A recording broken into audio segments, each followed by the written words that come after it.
Chapter 613. Ah! Shang Yiran's screams could be heard throughout the entire floor. However, Ji Sikai's bodyguards closed the door silently. Because of the soundproofing, only faint sounds could be heard. Xing Jiaobai almost screamed out loud, but she covered her mouth and did not dare to make a sound. Ho Wan was also held back by Jiao Yang. She did not dare to say that he was the person she liked. Her eyes turned red immediately. What are you doing? Are you crazy? The steel rod was obviously special. How could it be a simple item that Ji Sikai brought? Shang Yiran howled in pain and broke out in cold sweat. His entire leg was in so much pain that he lost all feeling. Qiao Jin was the only one who didn't even blink. Mu Qiji's bodyguards still had room to spare. Shang Yiran might recover after a month of rest. Ji Sikai's blow would definitely cripple Shang Yiran's leg. He was ruthless. Qiao Jin could clearly hear the sound of Shang Yiran's bones breaking. Because it was too painful, Shang Yiran fainted from the pain. Ji Sikai threw the steel rod aside and took out a handkerchief to wipe his palms. He smiled and said, "My father couldn't control his body when he was young. He gave birth to a good child, but he is indeed useless now. He asked me to take care of him. For the sake of the Ji family, I spared his life. Today's leg is his punishment for disrespecting the Mu family. Qiao Jin, if anything happens to the Mu family, you don't have to do anything. I will put his corpse in front of you." Ji Sikai made it very clear. Musichu's kidnapping was not a small matter. It had nothing to do with the Ji family. However, Qiao Jin had told Musichu that it was Ho Wan's boyfriend who did it. What right did her boyfriend have to do it? The news from the Ji family spread quickly. It was mainly because Ji Sikai had received the news that this bastard had transferred people from the Ji family to do something. He immediately found out what he had done. He had become bold. In the past, he had done whatever he wanted. Of all people, he had to target the Mu family. After all, Qiao Jin was the daughter of the Ji family. Shang Yiran took advantage of the fact that his mother had passed away early and Ji Sikai's father felt guilty towards them. Even though Shang Yiran was ignorant and incompetent, he still doted on Shang Yiran. In the past, Shang Yiran had offended Shang Yiran, but Ji Sikai could not be bothered with him. Unexpectedly, he bumped into Qiao Jin at the hospital. If Qiao Jin had not come, Shang Yiran might have been able to keep his leg. At most, Ji Sikai would have brought Shang Yiran back and beaten him half to death in front of his father. Now that Qiao Jin had come in person, he had to give an explanation. Ho Wan was so angry that her entire body was trembling.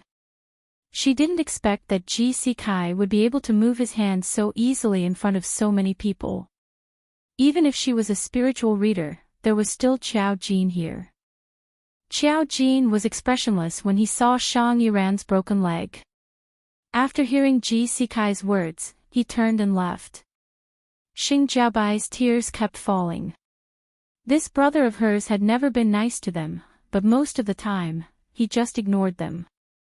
Sometimes, his temper was really scary, but she had never seen Ji Sikai look so scary.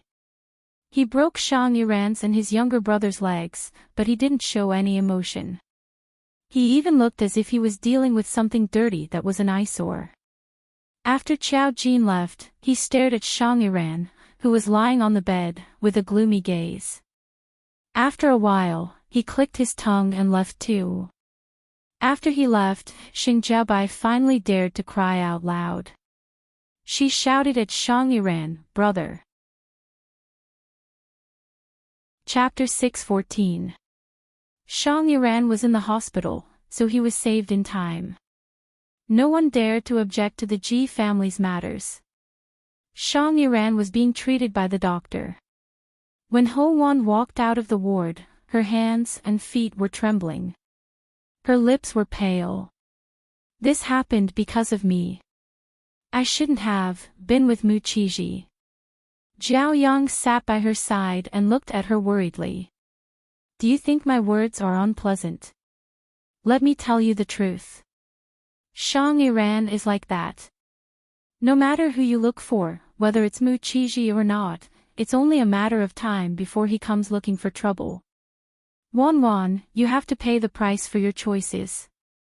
Who asked her to choose to be with all of them? Ho Wan's eyes were unfocused. Zhao Yang said in a low voice, we just didn't expect Shang Yiran's brother to be so ruthless.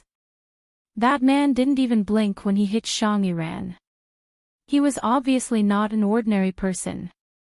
And the key was Qiao Jin, she only let Shang Yiran off in such a situation. It was also very scary. Ho Wan was tired. What should we do now? One of Shang Yiran's legs was broken. Ho Wan couldn't leave him. Although Shang Yiran asked for it, it was also because of her. Zhao Yang said, let's find Mo Huan. Mo Huan was Ho Wan's last boyfriend, but he was the calmest and most reliable among the three of them. He was older than Ho Wan and had been a professor abroad. He rarely came back, but he was Ho Wan's spiritual support. Ho Wan had no other choice now. She nodded. Okay, I'll call Mo Huan. Xing Jiaobai walked over with red eyes. Sister Ho Wan, what happened to my brother? She only knew that her brother was injured and came to the hospital to visit Shang Yiran. She didn't know that she would witness such a bloody thing. Ho Wan sighed. Your brother caused trouble for the Mu family because of me. I thought it was over, but I didn't expect him to find someone to kidnap the Mu family. Qiao Jin's second brother. This is what you saw when you came. Xing Jiaobai covered her face. What should we do? My brother's leg is broken now. The doctor said that he might not be able to keep his leg. Big brother was too cruel. Ho Wan was also sad. She couldn't help but take a deep breath and ask, what's wrong with your brother? Doesn't your dad know about this? More importantly, the two people in front of him were actually related to the Ji family. No matter what, the Ji family was as famous as the Song family in the capital. What made Ho Wan surprised was why Ji Sikai chose to give an explanation to Qiao Jin and break Shang Yiran's leg. Xing Jiaobai stuttered, I don't know. I'll call my dad now. Only then did she remember to call her father. However, the moment she made the call, Shang Yiran's father found out that Shang Yiran's legs were broken by Ji Sikai. He was completely shocked and could not believe it. What? Your elder brother did it. How is this possible? He didn't even let Ji Sikai handle this matter. In other words, Ji Sikai found an excuse to break Shang Yiran's legs. However, it was too late to be shocked and angry now. Shang Yiran's legs were broken. Ji Sikai's father could only scold him a little but dared not do anything to him. He felt guilty towards Shang Yiran and Shang Yiran, but he felt even more guilty towards Ji Sikai. Hearing Xing Jiaobai's words, Ho Wan's face turned even paler. He didn't come to handle this at all. He deliberately broke Shang Yiran's legs. Chapter 6:15.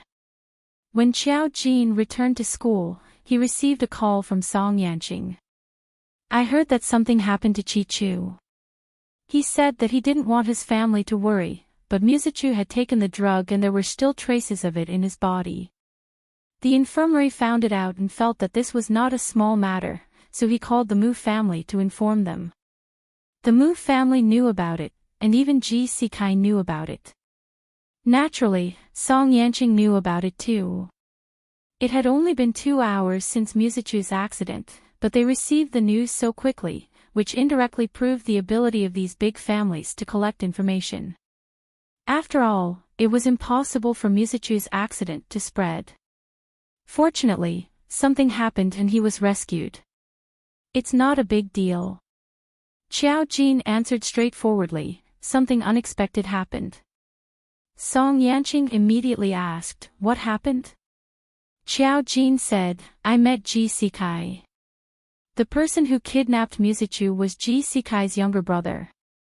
In order to give me an explanation, he broke one of Shang Yiran's legs. If it weren't for his promise, Xiao Jin wouldn't have given up so easily. Shang Yiran wanted the Mu family to be consigned to eternal damnation. Why should Xiao Jin show mercy to him? Ji Sikai's younger brother. Song Yanqing thought for a moment. I heard that his father has a pair of daughters outside, but I didn't expect. Are you okay? Xiao Jin said, no. Song Yanqing was silent for a moment. He didn't tell Xiao Jin that he had a dream. This was the first time he dreamed about Xiao Jin. He dreamed that Xiao Jin was trapped in a cave, lying on the ground and seemed to have fainted. Xiao Jin was so powerful that nothing would happen to him. So it was hard for him to understand this dream. Was it a prophetic dream or a normal dream? What do you want? Xiao Jin sensed his hesitation. Song Yanqing thought for a moment and said, I'll call you later. I'm at the airport now. I have to send my aunt and the others abroad. Song Henning and the rest decided to go overseas. Now that the Feng family was basically done for, all the children of the family were implicated, and their properties were sealed and investigated. If it weren't for the Song family, Song Henning's family would also have gotten into some trouble. They followed their original plan and went abroad to start a new life. Song Henning believed what his children said about being implicated. Naturally, he didn't want to implicate the Song family. Xiao Jin paused and said, help me wish them a safe journey. Song Yanqing showed a gentle smile on the other side of the phone. I will. With Xiao Jin's words, it indirectly proved that they would not be in big trouble. The reason why Song Henning chose to go abroad was also due to Feng Liming's own choice.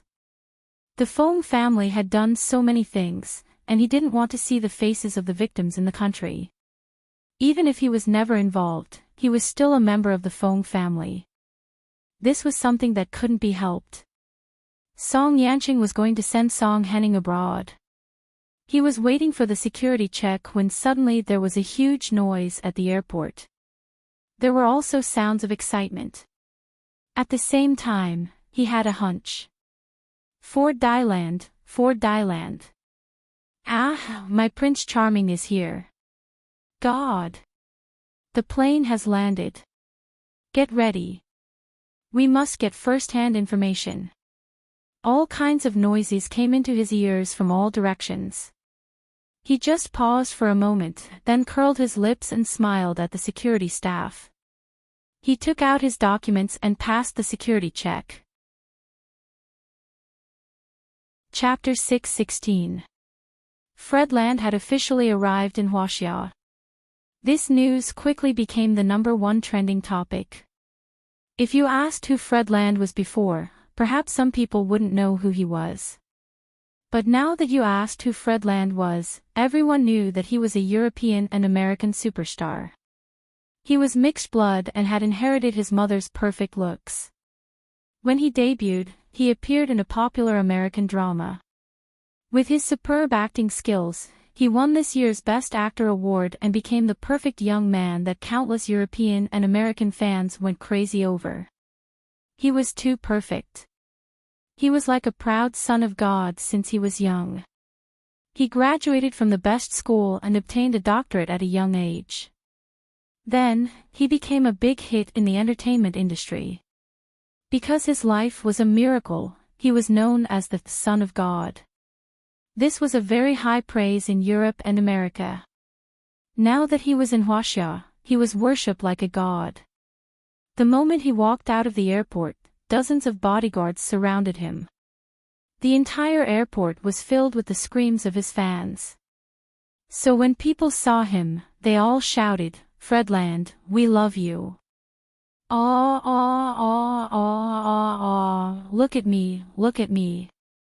Oh my God, how can there be such a perfect person in this world? He's really too handsome. I'm going to faint. Everyone was screaming. Even the ordinary passers-by who didn't know Fredland couldn't help but look when they saw a tall man wearing sunglasses and a handmade windbreaker coming out of the passage. He was indeed God's favorite. His face was as if it was cast by God, exquisite and perfect. Under the sunglasses was a perfect jawline, the curve of his face smooth and beautiful. When he was escorted by the bodyguards through the crowd, just a slight smile on his face was enough to make countless fans go crazy. The flashes around him were constantly aimed at him. Every angle of him would be a hot topic on Weibo in Huaxia today. There were also a few people who whispered after seeing him.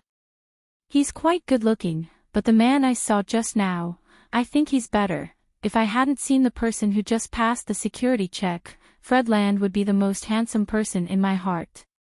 It's amazing.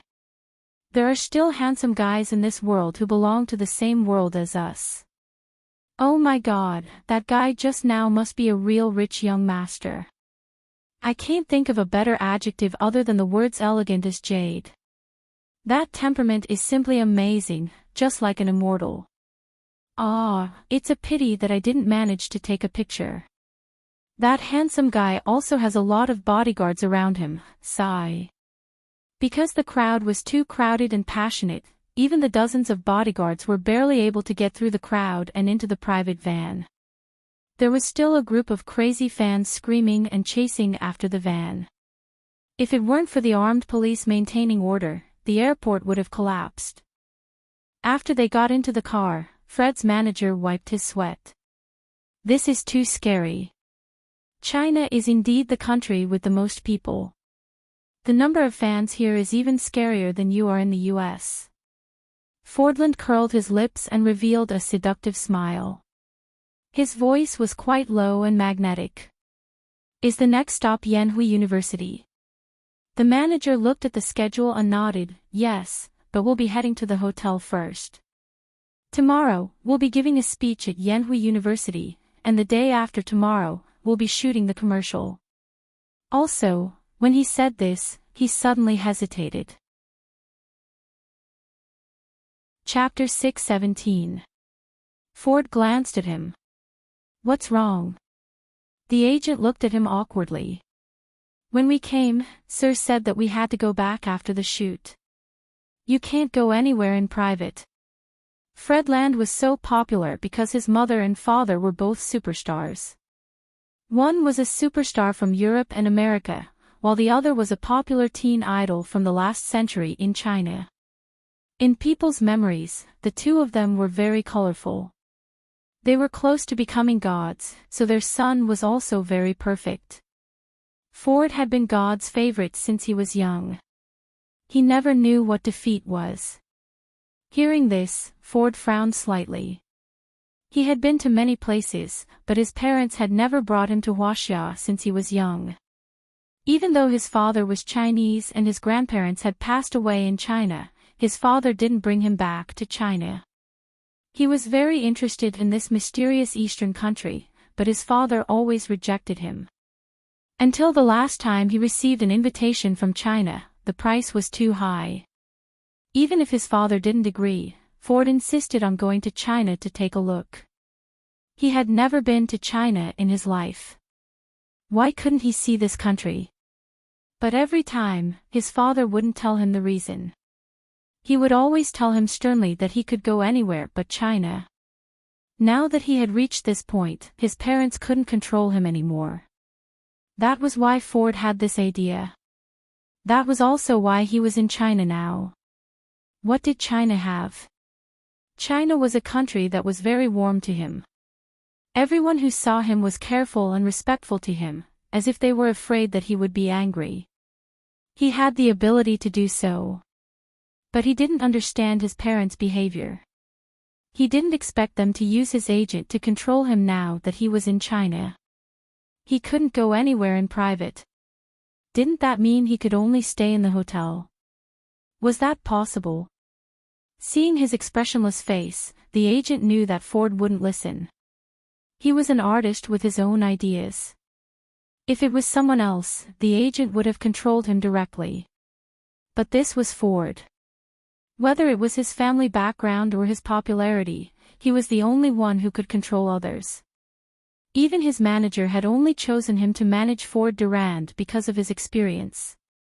Ford was their god. If they didn't serve him well, they would be the ones to suffer. Fraudland closed his eyes and said softly, "I'll rest for a while." The manager hurriedly whispered, "Okay, I'll call you when we arrive at the hotel."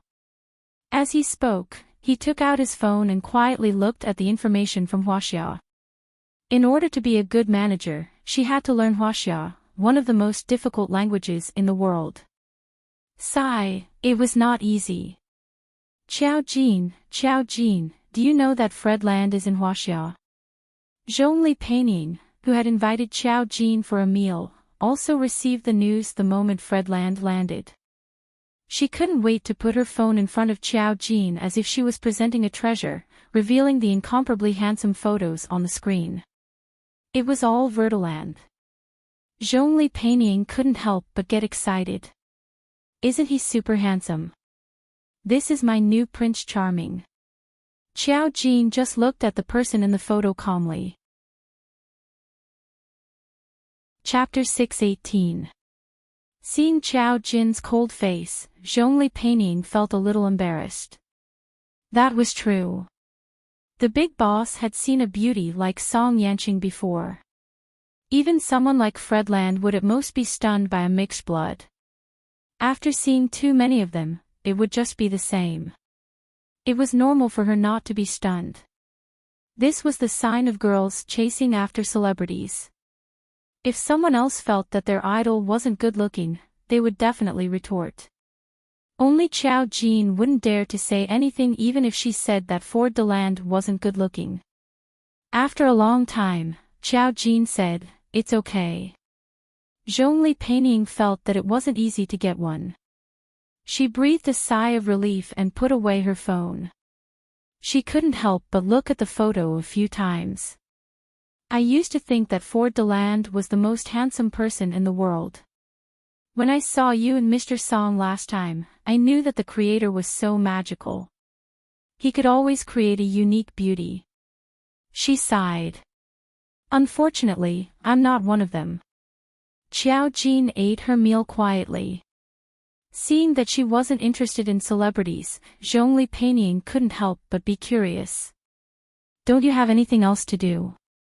I see that you don't chase celebrities and rarely play games. Sometimes, you don't even use your phone. Don't you find anything else interesting? Yes, my job is quite interesting. She looked at all kinds of fortune-telling weirdos every day. Zhongli Peining also knew about her online shop. She knew that Xiao Jin was really just interested. If she were to make money, she would have made a lot of money. Xiao Jin said again, "Didn't you say that the spirit group is very busy recently? I see that you and your brother still stay in school every day." Zhongli Peining, she coughed. That's in an emergency. Usually, we don't have to care about the spirit group. She couldn't say that her and her brother's mission was to keep an eye on Xiao Jin at school to prevent her from taking revenge on society. Of course, Zhongli Peining felt that even if Xiao Jin decided to take revenge on society, they might not be able to stop him. Xiao Jin changed the topic quickly. After she asked this question, she suddenly asked casually, "Will Fred Land be coming to school to give a speech tomorrow?" "That's right." "Hey, I thought you didn't pay attention to him." Xiao Jin's lips curled into a meaningful smile. "Who says I don't pay attention to him?" "Ha!" Zhongli Peining widened her eyes. "You like him too?" He couldn't tell. Xiao Jin, no. Zhongli Peining, it turned out to be an anti-fan. The anti-fans were already riding on their faces in front of the true fans, and the true fans didn't dare to refute. Zhongli Peining felt that her status as a fan was low. She could only say, the news on Weibo said that he will be coming to give an hour speech tomorrow afternoon. Do you know how much the school paid? Zhongli Peining gestured a number. It said that they paid 70 million for this 1 hour. The ability of a celebrity to make money was terrifying.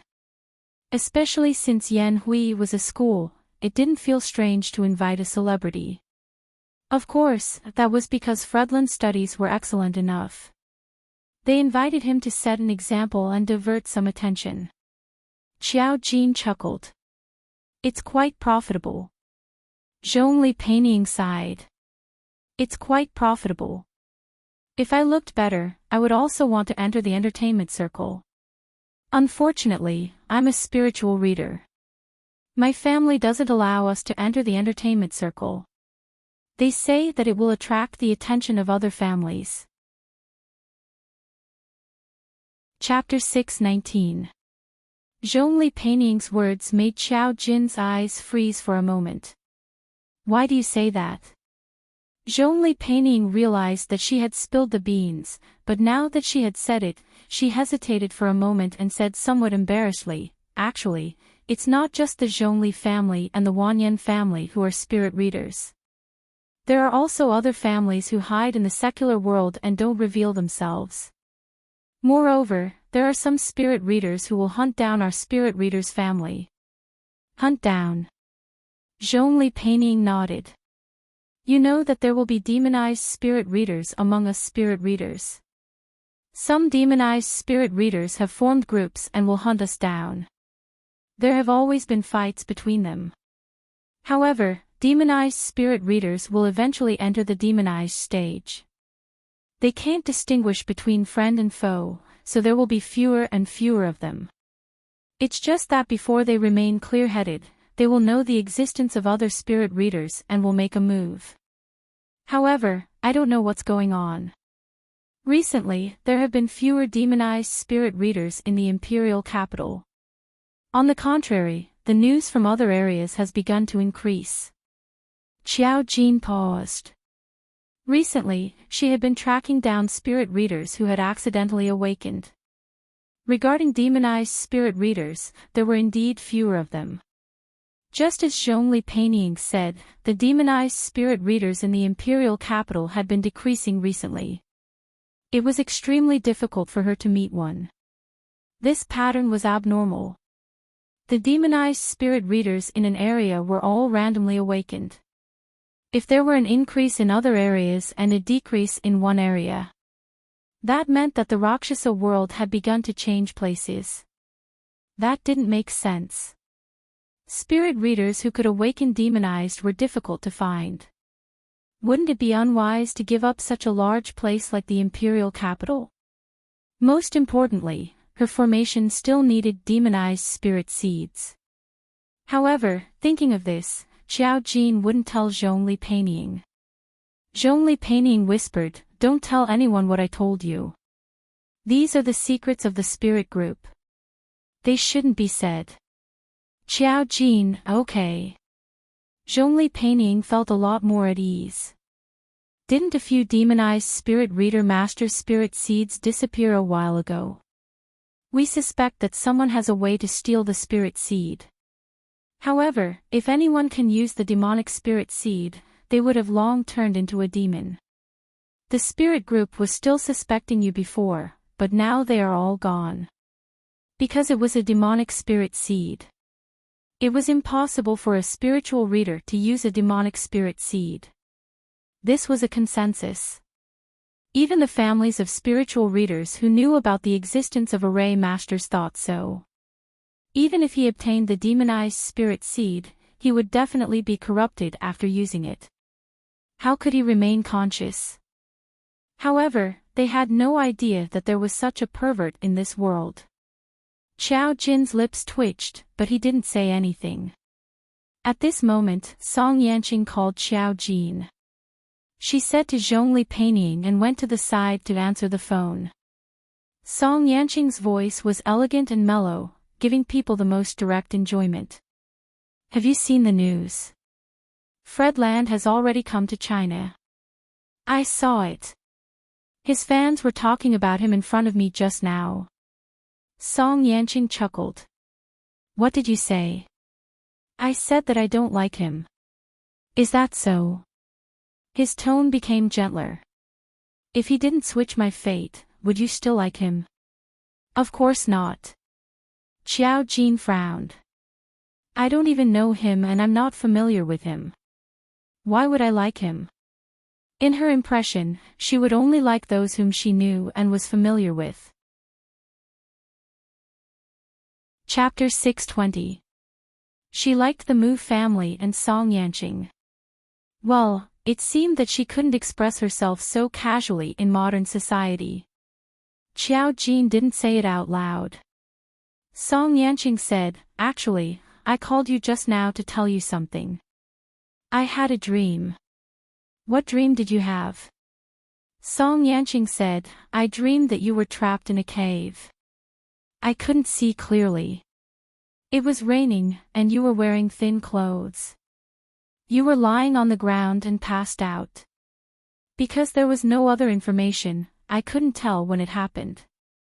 Xiao Jin was a little surprised. You dreamed of me. Even if Song Yanqing was a spiritual speaking master, he shouldn't have sensed Xiao Jin's matter so quickly. Unless, this matter has something to do with you. Xiao Jin's words made Song Yanqing pause. Xiao Jin continued, a spiritual speaking master won't have dreams that have nothing to do with him.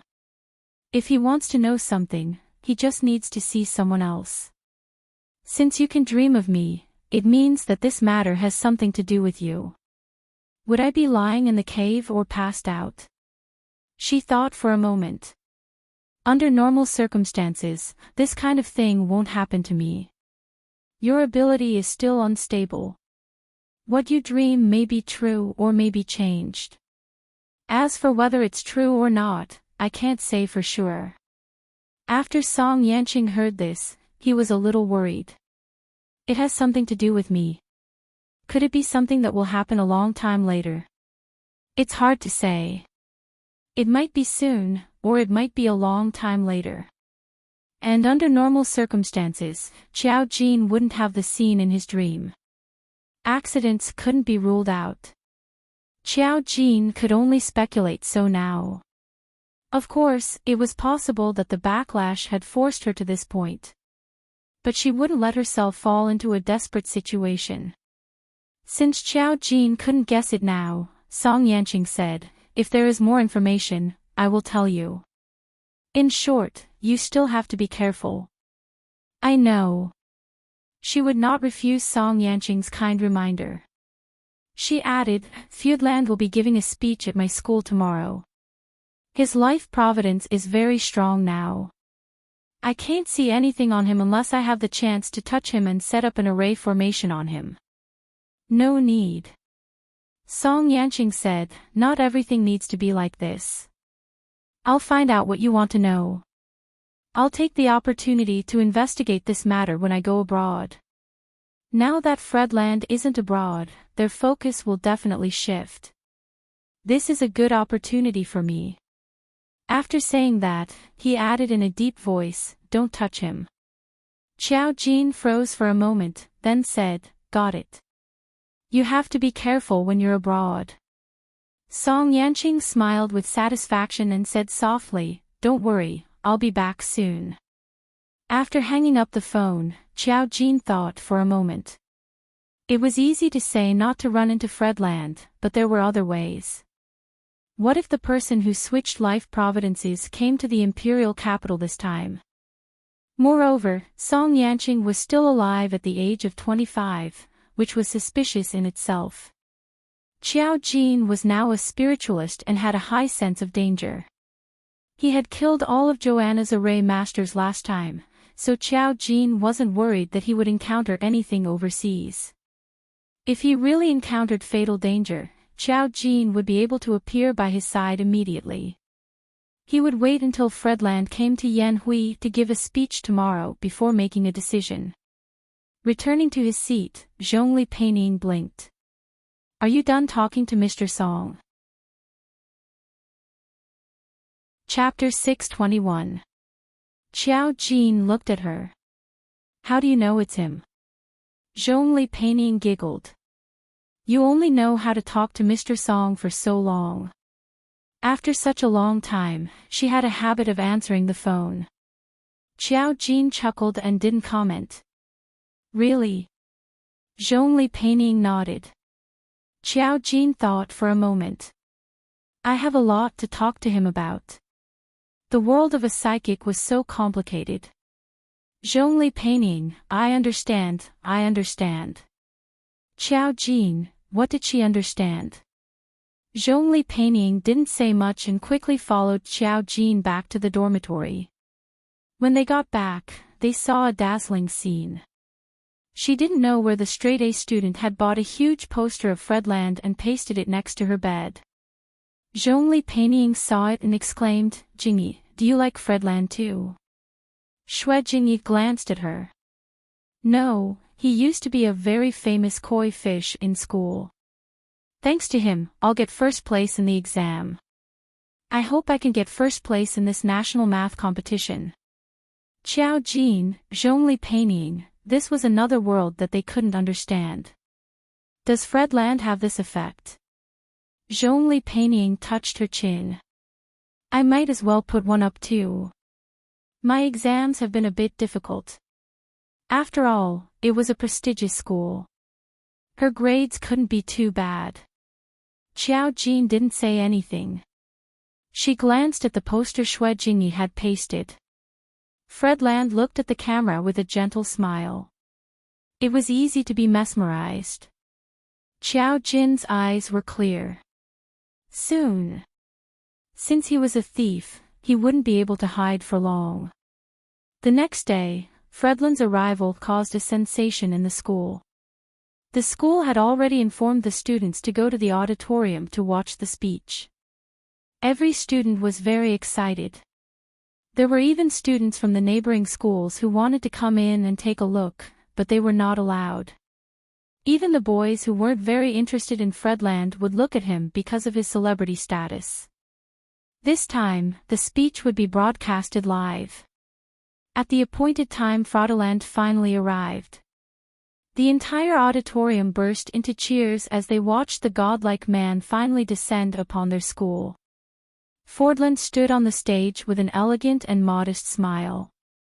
His deep blue eyes swept across everyone present. Every time his eyes swept across a side, there would be a series of gasps. Zhongli Panning stomped her feet happily. He's really too handsome, too handsome. Xiao Jin was expressionless.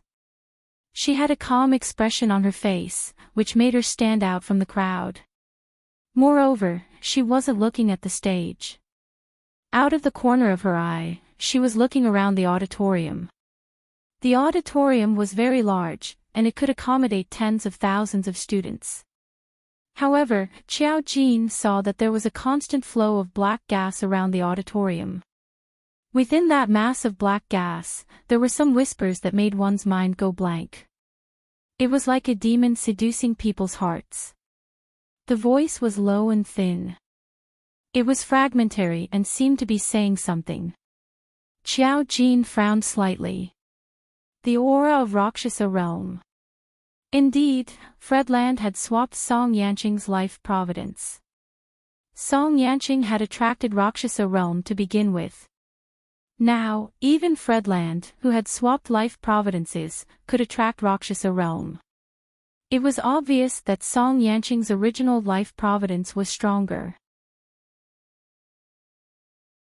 Chapter 622. The Rakshasa realm had a seductive aura to begin with. The student sitting in the back row would be affected, even though Fredland's smile seemed to be able to heal people's hearts. However, the students who had been tainted by the black aura would instantly feel their minds being affected. They would feel inexplicably irritable and inexplicably anxious. In short, they felt uncomfortable everywhere. Even though Fredland's elegant voice spread throughout the auditorium, it sounded like a disturbing melody to them. They couldn't bear to listen to it. The Rakshasa realm shouldn't have appeared on such a large scale. Xiao Jin glanced at Fredland. The radiance on his body seemed to have dimmed a little. The stronger Song Yanqing's ability was, the more the life providence would be attracted to him. It was already unstable on Ferdinand. She was actually very curious. Without Song Yanqing's life providence, what would be left of Ferdinand? At that moment, she felt a special aura. She turned her head and saw a figure wearing a hat disappear into the corner of the auditorium. The other party reacted very quickly. Almost instantly, he sensed that something was wrong and disappeared. Qiao Jin stretched out his hand and formed an array. Red lines invisible to others enveloped the students, and all the students seemed to disappear from the world. She saw a red shadow disappear from the school in an instant, running further and further away. His reaction was fast and his ability was very strong. He was indeed not an ordinary person. However, Qiao Jin just moved his fingers and formed a red line. It spread directly between heaven and earth, and the entire space seemed to turn into nothingness. The red line firmly locked onto the figure. In just a moment, the red line penetrated the other party's body. With a bang, the other party turned into a phantom. This was a substitute array, which was equivalent to the person who set up the array having a life. As expected, he was worried about Ferdinand being alone, so he came all the way to the imperial capital to deliver his head. Pfft. Somewhere overseas, in a dark room, a figure suddenly spat out a mouthful of blood. He raised his head, and his body, which was already struggling at death's door, once again let out a gasping sound, as if even breathing was extremely difficult. Looking at his body again, it could no longer be called a human body. His entire body was on the verge of rotting, like a body of withered leaves. Only a handful of bones were left to support his entire body. After spitting out this mouthful of blood, his vitality was greatly damaged. Trembling, he reached for the phone beside him. "Louisa. Hurry and call him back. I know who that person is. She isn't from our world." There was a hint of fear in his eyes. After hanging up the phone, he seemed to have used up all his energy and collapsed to the ground. Everything was too late.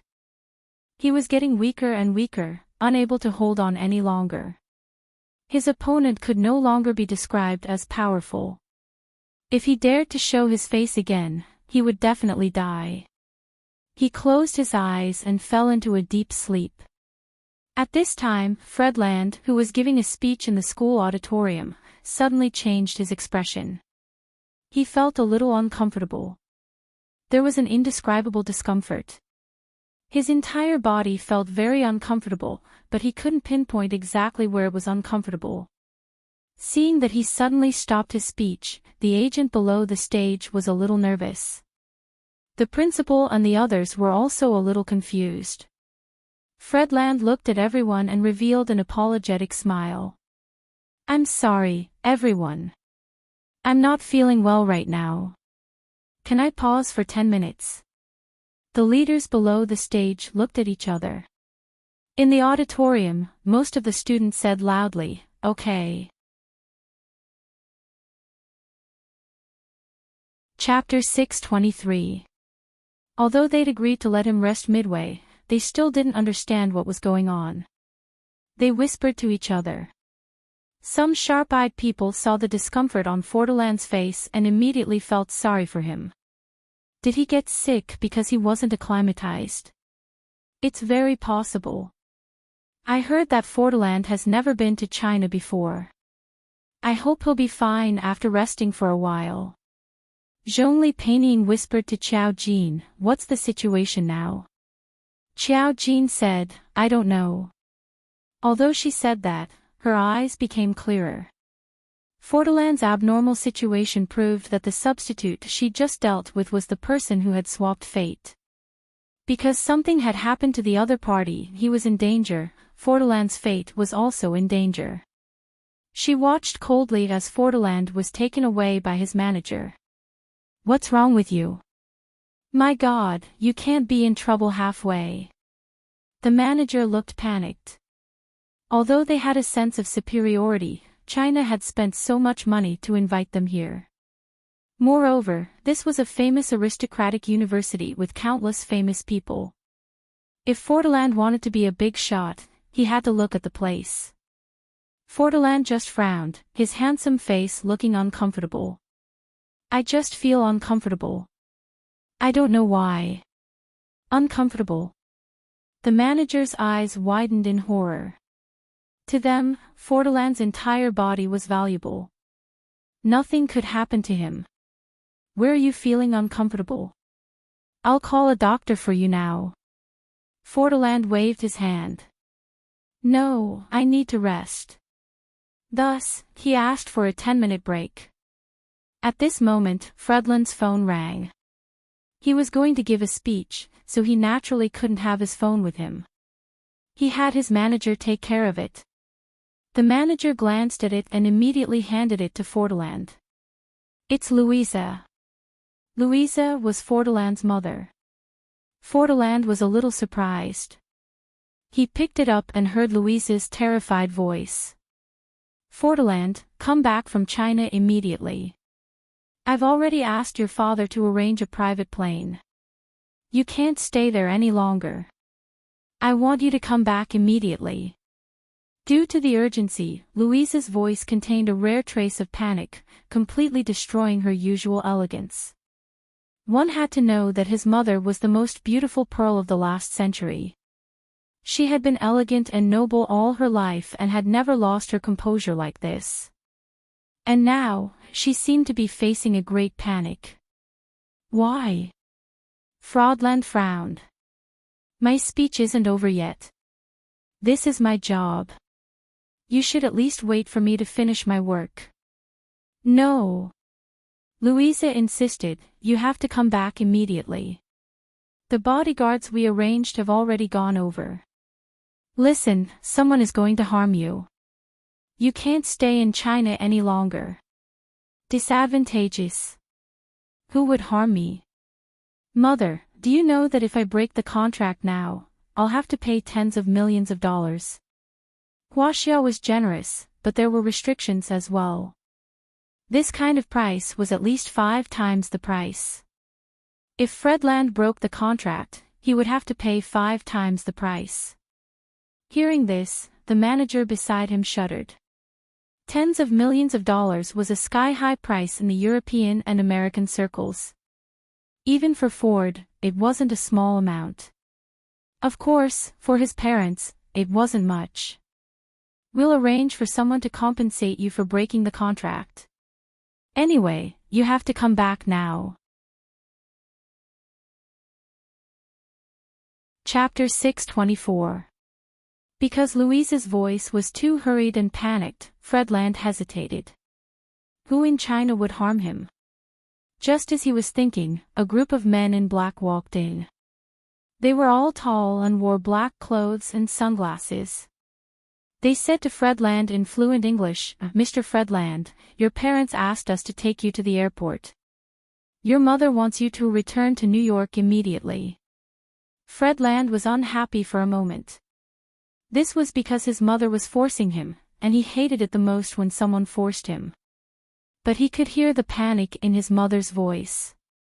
Plus, she didn't explain the danger clearly. After hesitating, Fredland nodded.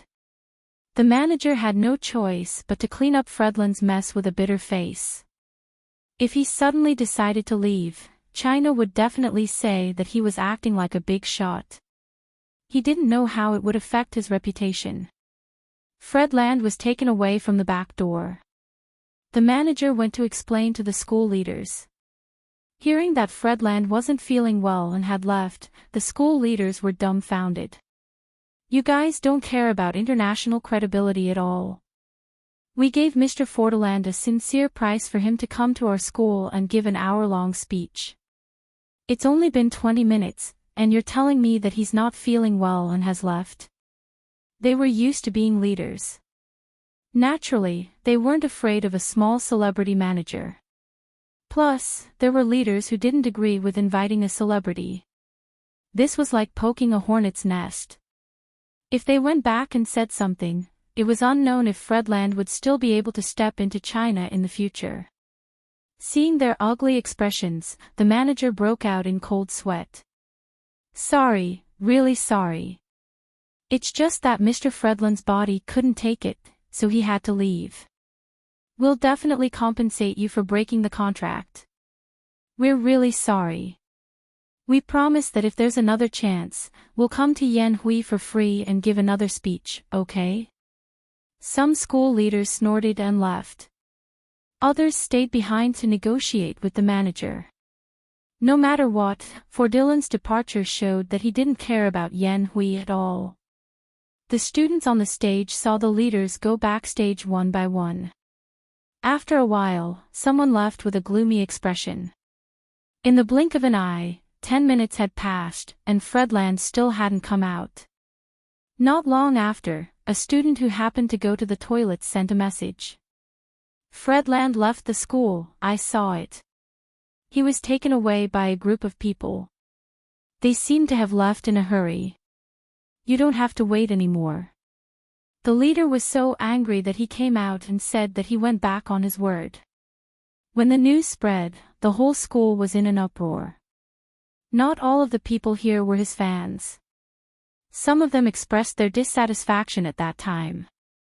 The rest of the fans were confused and did not know what had happened. Didn't they agree on 10 minutes? Why did they leave just like that? Zhongli Peining was also dumbfounded. Why did he leave just like that? Qiao Jin, who hadn't moved from his seat, smirked. You want to leave? It's too late now. Zhongli Peining heard these words. She looked at Qiao Jin in a daze, but she didn't understand what he meant.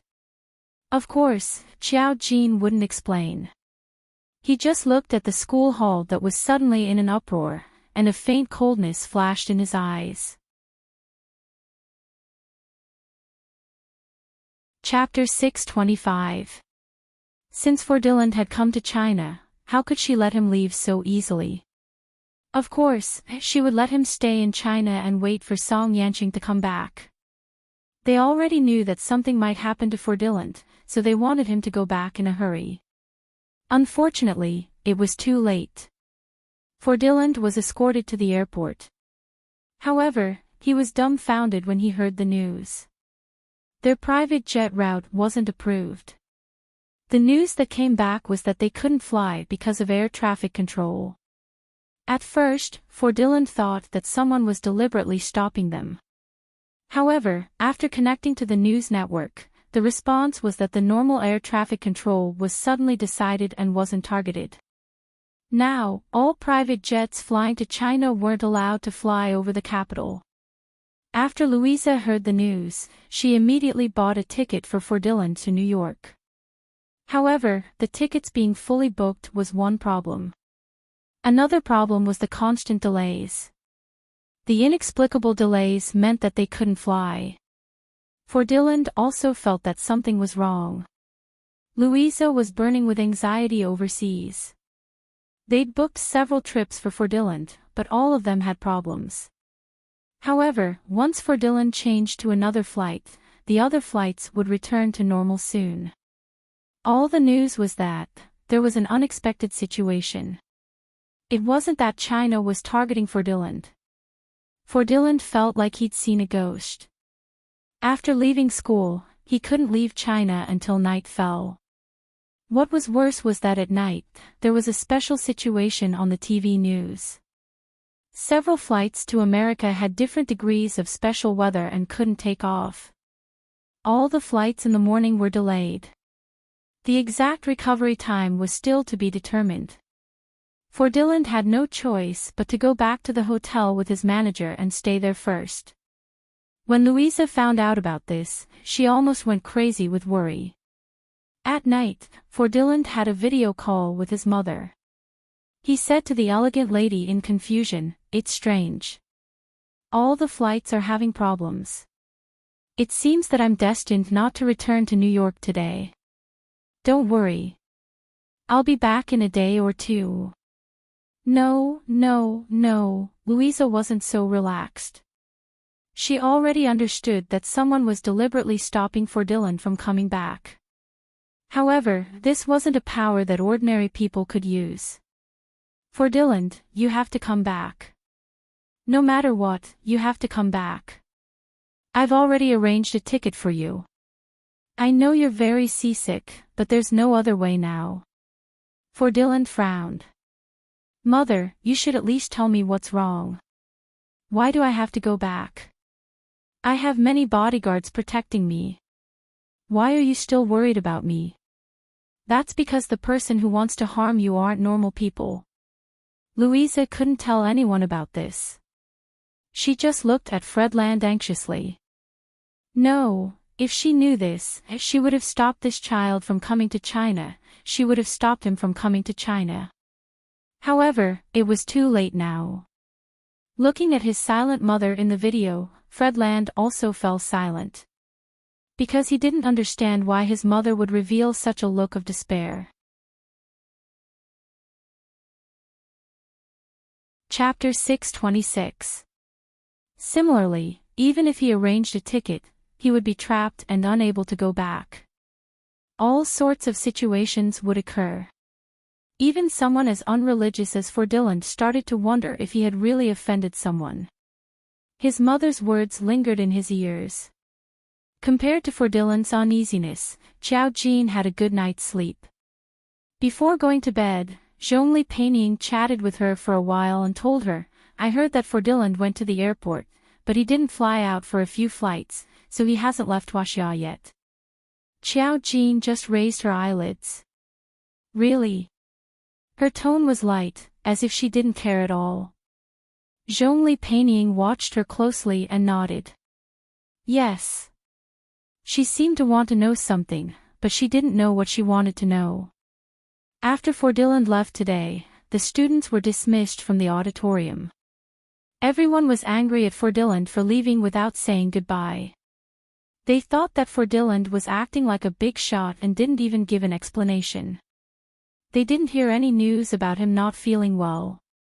His fans were confused, but they didn't dare to argue with others. Zhongli Peining heard Xiao Jin's words, but felt that there was something wrong. When she talked to Xiao Jin, she was indifferent, as if what she said in the afternoon was just an illusion. But now, Dylan didn't leave. For a moment, Zhongli Peining thought that perhaps Xiao Jin had trapped Dylan in Huaxia. But why would she do that? She was a little confused and worried at the same time that Xiao Jin would do something to Dylan. However, she had been in the school and had never left her sight. Even if she was an array master, how could she bind Dylan who was so far away? How could she have the power to affect all the flights? Unless it was an order from the country. But that was obviously impossible. Unable to get an answer, she was confused, so she tossed and turned all night without sleeping. Xiao Jin was sleeping soundly. Musichu was brought home by Qiao Fei because of the kidnapping. As for Xiao Jin, Qiao Fei ordered her not to leave the school. Even though Ji Sikai had already come to apologize and explained the whole story, he still didn't understand. Qiao Fei didn't know that even Ji Sikai had such a melodramatic incident. He was baffled and worried about Xiao Jin's safety at the same time. Every day, he would video call Xiao Jin to make sure that Xiao Jin was at school. Therefore, Xiao Jin stayed in school and didn't go anywhere. After class, she would leisurely go to the library to read books or do other things. In short, she was active in school. For a few days, Fredland was trapped in the hotel while she was at school. Zhongli Peining finally confirmed that Xiao Jin had nothing to do with Fredland. Xiao Jin didn't leave the school. How could he trap Fredland? Besides, she shouldn't have a grudge against Fredland. At this time, Fredland's parents finally realized that the situation wasn't something they could control. They had no choice but to come to China to find their son. Even if they couldn't go back, they had to see Fredland to be at ease. At the same time, Xiao Jin received news that Song Yanqing's aunt and the rest had already made arrangements overseas. Song Yanqing was returning to the country and would arrive tonight. Xiao Jin raised his eyebrows. Some things could finally come to an end. Chapter 627. Today happened to be the weekend, so she could go home openly. Zhongli Peining could only say goodbye to her. When she left the school, she glanced at the sky. The moon would be exceptionally bright tonight. Before leaving the school, Xiao Jin received a call from Meng Qingyu. Meng Qingyu usually had to go to school in addition to following the spirit group. Therefore, after the last time, she basically did not disturb Xiao Jin. This time, she called Xiao Jin for something. Xiao Jin, Meng Qingyu's voice was a little cautious when she spoke to Xiao Jin. After her awakening, she wasn't afraid of anyone except for Xiao Jin, who she was inexplicably in awe of. Xiao Jin got into the Mu family's car outside the school gate to pick him up and said softly, "What is it?" Sister Hiyao said that if I encounter something I don't understand, I can look for you. After all, Xiao Jin said that he would contact her about some of Meng Qingyu's matters. Naturally, Hiyao told Meng Qingyu to look for Xiao Jin if she encountered any problems. Of course, she knew what was important and would not look for Xiao Jin with trivial matters. Xiao Jin lowered his eyes slightly. Did something happen? Yes. Meng Qingyu's voice was a little confused. When I was browsing Weibo, I saw a piece of news. In the news, there was a girl about my age. The strange thing was that when I saw her, my heart would beat very fast. It's the literal kind. It's not that I have any special feelings for her, but my heart would beat. Do you know what I mean? Your heart can beat. Xiao Jin narrowed his eyes slightly. To what extent? Meng Qingyu, it's like the speed I feel after strenuous exercise. My heart feels like it's going to jump out of my body. It's indescribably uncomfortable. Xiao Jin thought for a moment. Find a place to meet me. I want to know who that girl is. If it were any other aspect, it would be hard to say, but Meng Qingyu had an array point in his heart. Even Xiao Jin didn't know what those array points were. He only knew that there were 9 array points in the memory array. Now, it was impossible for Meng Qingyu to have such a reaction to only one person. Her heart was beating so fast, there must be something special about her. Meng Qingyu, okay. She arranged to meet Xiao Jin at a place. Xiao Jin asked the driver to drive the car there first. Then, he told the driver to go home. She had to settle things before she could go home. When he saw Meng Qingyu, she was sitting anxiously in the milk tea shop with a cup of milk tea in front of her. Xiao Jin walked over and Meng Qingyu's eyes lit up. Xiao Jin. Xiao Jin nodded. Can you show me who that girl is? It's still trending on Weibo. You can see it. Meng Qingyu sat down with her and took out his phone. He searched for one of the top 10 trending topics for her to see. Hashtag unfilial daughter beats her parents. Hashtag the video was only 10 seconds long. It could only be seen that a girl in white was being pulled by someone. She was crying her heart out and hitting an old couple. But from her behavior, it looked more like she was desperately resisting. It was just that the other 2 people were very old. With such a title, it was easy to catch people's attention. The girl's face couldn't be seen clearly, but Xiao Jin felt a strong fluctuation in Meng Qingyu's body. Her heart was beating violently. When she looked up at Meng Qingyu covered his heart with his hand. Just like this. Chapter 628. Whenever she saw the girl, her heart would beat uncomfortably. It wasn't her heart that was beating, it was her core that was reacting. Xiao Jin looked at the girl in the video. The headline of the news was that elderly parents came to ask for living expenses, but the daughter didn't give it and even beat them up. In just a few seconds, there were tens of thousands of comments on the hot search. Meng Qingyu said, "This news was in the top 3 before, but it's dropped now. I don't know why, but I think this girl is innocent." It was an inexplicable feeling. It was the news of Mingnan. Mingnan was a southern city near the border, very far from the capital. However, it would take a few hours by plane. The video was released the day before yesterday. Xiao Jin looked at it and narrowed his eyes. "Let's go to Mingnan tomorrow." Meng Qingyu didn't hesitate. Okay. She also wanted to know why she had such special feelings for this girl. However, as long as she turned off the news and couldn't see the girl, she would regain her calm. Xiao Jin returned the phone to Meng Qingyu and said, "You can use the internet to find out more about this girl." Meng Qingyu reacted immediately. Is she also a psychic? Maybe, but she hasn't awakened yet. At least, I didn't see it in the video. However, you can't tell the spirit group that she might be an awakened psychic. She could see if there was an awakened psychic. It would be troublesome if the spirit group found out. She didn't want to be questioned all day long. Meng Qingyu nodded. Okay, I understand.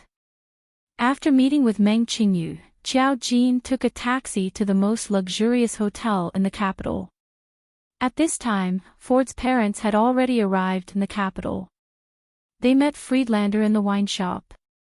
Louisa and the others had secretly come to China, so the news had not been made public. Louisa almost burst into tears when she saw her son, who was still fine in the hotel. She immediately went forward and hugged Friedland. "God, thank goodness you're fine." Thank God. Ford had been very idle in the hotel these days. Other than not being able to leave, he didn't feel anything wrong. At this moment, facing his parents' excitement, he was actually still a little confused. Seeing his mother's emotional face, he still couldn't say anything. He hugged Louisa and patted her back comfortingly. "I'm fine, Mother. You're the one who's worried too much."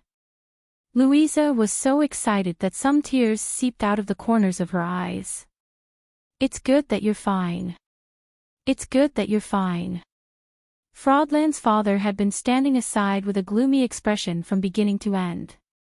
Through the transparent glass window, she looked at the tall buildings outside the hotel. Shi Kanyun remembered that she hadn't been back to China for a long time. Here, he had a past that he couldn't look back on and a past that he didn't dare to face. He used to be a famous superstar in China at the end of the last century. Even now, there was still a lot of information about him. After so many years in the business world, he could numb himself and force himself to forget the past. Now, he had no choice but to return because of his only son. Ferdinand was his only son, so he couldn't let anything happen to him, even if, at any cost. "Father." Shi Kanyun slowly turned his head when he heard Friedland's voice. Chapter 629. To be fair, he was very handsome. Even in his middle age, he still maintained himself very well. As a celebrity, he had self-discipline, so he didn't allow himself to fall after so many years. He worked out, maintained himself, and took care of his body.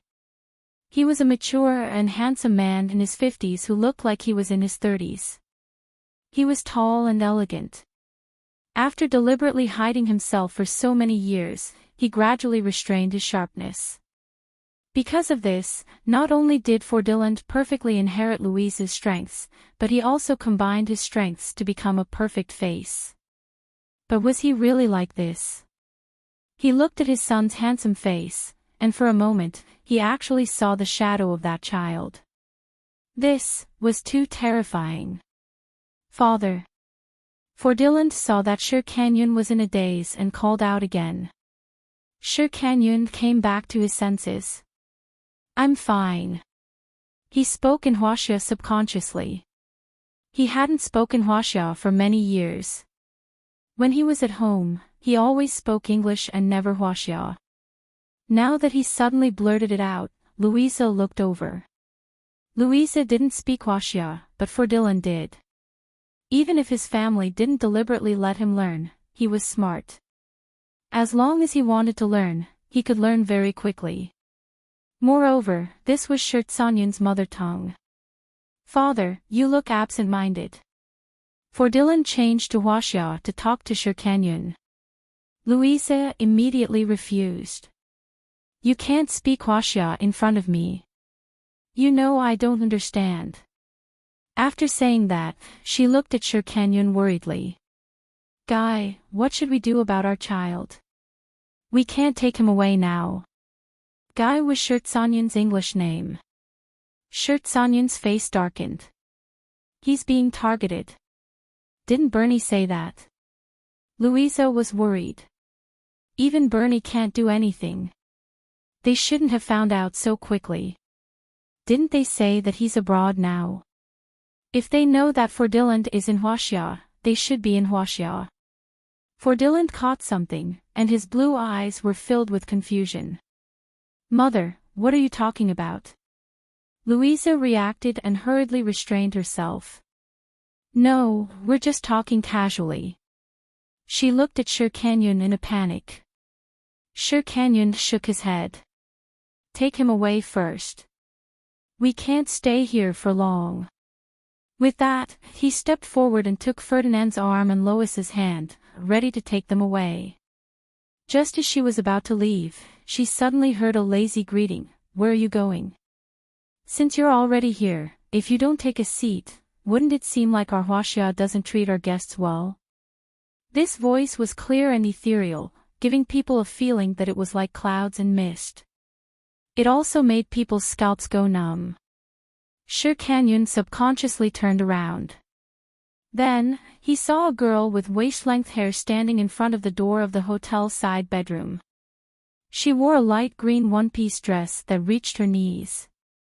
The fresh and simple style accentuated her snow-white skin. Coupled with her long seaweed-like hair, she looked like a girl who had walked out of a manga with her own soft glow. Exquisite and beautiful beyond words. When Sher Canyon saw the other party, his pupils shrank violently. One had to use a key card to enter the hotel, and there were bodyguards outside the door. Since they could enter so easily, it was obvious that they had used an unusual method. Chapter 630. Who are you? Louisa was the first to ask. Sher Canyon subconsciously shielded his wife and son behind him. Seeing his actions, Qiao Jin's lips curled into a smile. You're quite affectionate and righteous. The moment Ferdinand saw Qiao Jin, he froze. The girl looked simple and fresh. He was a mixed blood, but he had inherited Sher Tsanyun's genes and had a Chinese aesthetic. He instantly understood Qiao Jin's beauty. Even in Europe and America, where Chinese people were everywhere, she was very special. She could be noticed at a glance. If her appearance hadn't been so unexpected and made his parents nervous, perhaps Ferdinand wouldn't have minded leaving this girl's phone number on other occasions. Of course, that was only what he thought. The current situation clearly didn't allow him to have such ridiculous thoughts. Because, how did she get in? It was impossible for anyone to enter this room. He had been here for a few days. Compared to his parents' nervousness, Ferdinand, who was not involved, only frowned slightly, looking puzzled. Who are you? Sher Canyon frowned. Just as he was about to say more, he realized something and closed his mouth. Qiao Jin chuckled. Guess who I am? Frodoland whispered, Father. Sher Canyon said, Don't say anything yet. His hand was quietly reaching behind him. For Dylan noticed that there was a gun on his father's waist. It was impossible to bring guns into China. It was illegal. His pupils contracted. Shi Kanyun looked at Xiao Jin and his face darkened. I don't care who you are. As soon as he said that, he pulled out his gun and shot at Xiao Jin. However, nothing happened for a long time. Instead, it gave Louisa and Fredland a fright. Shi Kanyun's face stiffened. He held the gun, but found that he couldn't press it down. It was as if something was controlling his body and he couldn't move. This was the first time he had felt a sense of panic, an incomparable sense of panic. His body stiffened. Louisa grabbed his wrist in panic. Guy. Shi Kanyun wanted to open his mouth to speak, but found that he couldn't even speak now. It's illegal to carry a gun, you know. We don't allow such dangerous things to be used in China. As soon as she finished speaking, Shi Kanyun's gun fell to the ground. Louisa's pupils constricted. She almost subconsciously wanted to pick it up, but she couldn't move. At this time, Ferdinand realized that something was wrong. He pursed his lips. On one hand, he was confused about hiding it from his parents. On the other hand, he was nervous about the unknown Xiao Jin. Fredland had been raised too well since he was young. His life had been smooth sailing and he had never experienced anything unimaginable. Therefore, he knew nothing. It was as if he was soaking in a jar of honey, carefree and without worries for the rest of his life. Xiao Jin slowly walked over. You think your son doesn't deserve to die, so other people's children deserve to die. All these years, you've taken someone else's life providence and enjoyed their good luck. You guys have been doing well. Not only had Fredland changed his life providence, but Song Yanqing's luck had also been taken away. All these years, Shi Kanyun had relied on this to make a fortune. He was very lucky and had never encountered any defeats. Now, he was a well-known tycoon in Europe and America. Xiao Jin had long said that he would return Song Yanqing's life providence. No one in the capital could stop the Song family.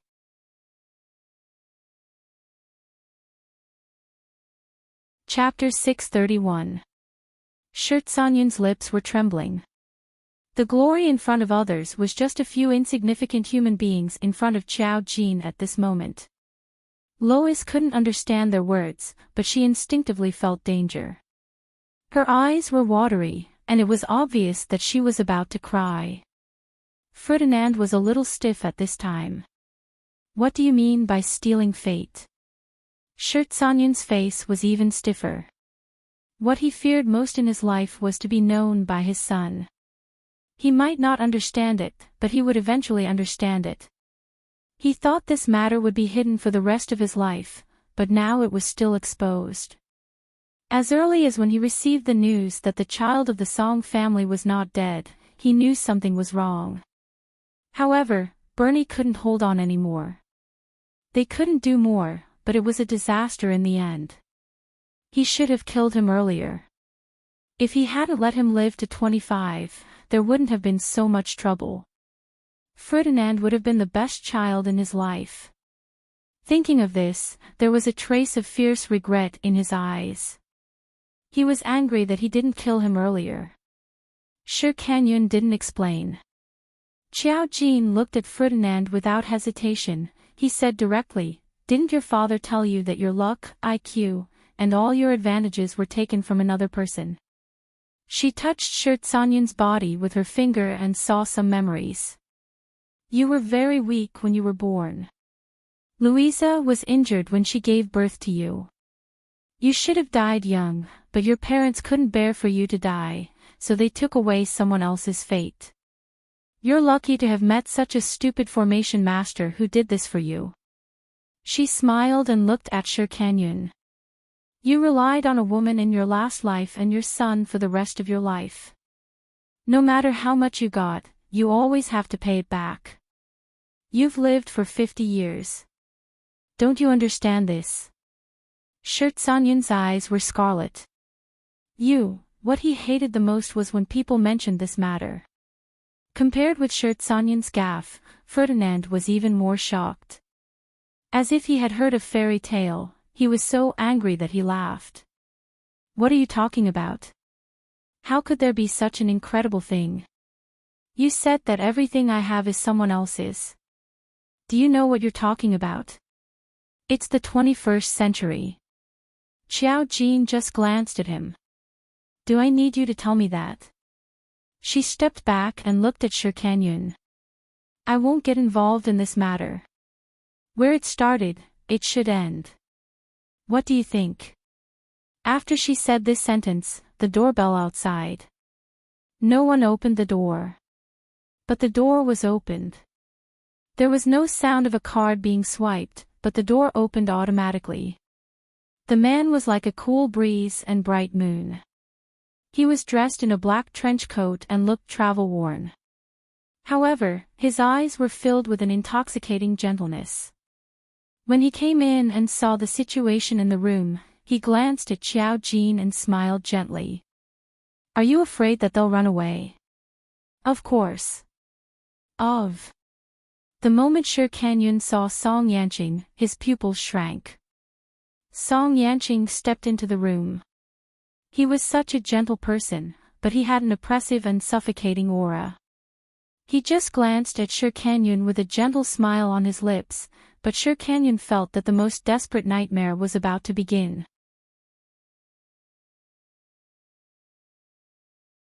Chapter 632. Song Yanqing walked up to Ferdinand and the others. Ferdinand and Louisa both looked at Song Yanqing in shock as he walked in. Louisa seemed to recognize him, and her pupils shrank as soon as she saw him. Ferdinand, on the other hand, was a bit confused. He seemed to have sensed a familiar aura from this man's body. It was familiarity. He had never seen this man before. However, he could see that this was a very good man, and he seemed to have a close relationship with the girl in the room. Song Yanqing just glanced at Ferdinand from head to toe, as if he was looking at an unimportant person. His lips revealed an intoxicating smile. Interesting. He didn't know what he was referring to. Shirtsanyan's eyes were red. You're an array master. He already realized what Song Yanqing was going to do.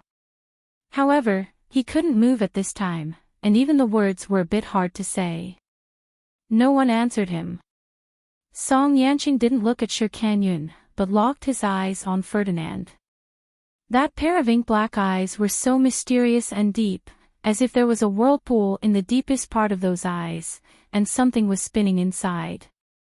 Ferdinand wanted to say something, but he found that his mind was a bit scattered. His rationality told him that something was wrong, but he just couldn't control it. Many things flashed through his mind in a mess, as if he was uncontrollably going through everything that had happened since he was young. There were also some chaotic voices in his head. Those voices were faintly seductive. He couldn't control it, but he didn't understand. He also felt that something was gradually leaving his body. In the room thousands of miles away, he felt a strong pressure that made it hard for him to breathe. He was seriously injured and couldn't resist anymore. He was suppressed by this force and spat out another mouthful of blood. He knew that he couldn't hold on anymore. There was no other way. He scratched the ground with his withered fingers, but he didn't even leave a trace. He didn't have any strength left. On that old, rotting face, a teardrop flowed out of the remaining perfectly preserved flesh. Louisa. I'm sorry. At the same time, in the hotel, 2 lines of tears flowed down Louisa's perfect face. Ferdinand began to frown. He felt something bad. His breathing began to quicken, and his fingers subconsciously covered his heart. On the contrary, Song Yanqing standing in front of him didn't seem to have changed much, but something seemed to be subtly changing. The sickly aura on him was gradually dissipating, and the black aura that hadn't dissipated yet flowed to Xiao Jin's fingertips. He became calmer and calmer. His gentle and cold temperament became more and more mysterious and ethereal. He was like a noble young master who had walked out of a painting, with a moving radiance. He became more and more quiet and mysterious. But the smile on his lips was still as gentle as ever. In contrast, Ferdinand's face suddenly lost its color. He almost couldn't control it at all. He felt that he couldn't breathe and fell to the ground. Ferdinand! Louisa screamed, but she couldn't help him.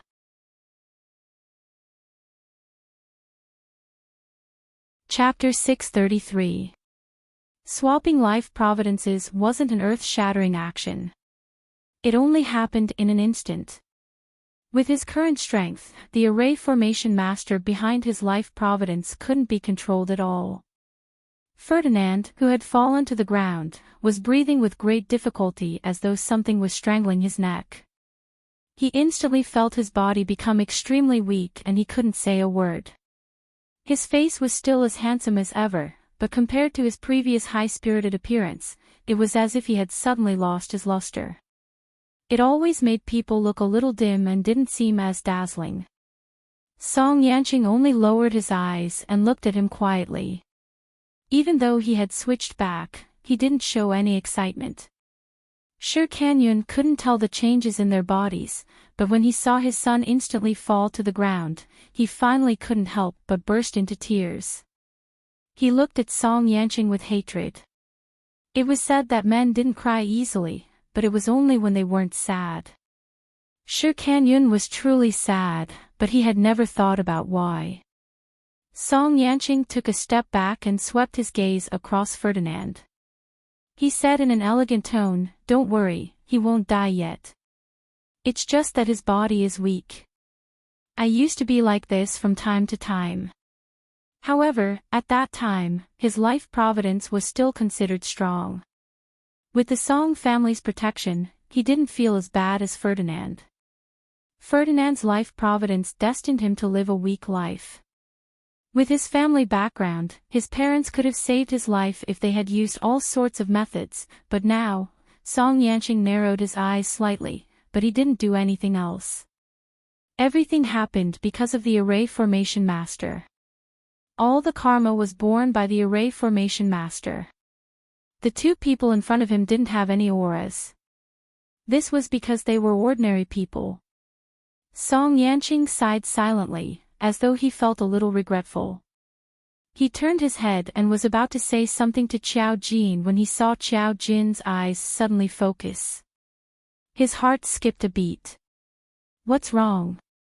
Qiao Jin didn't say a word.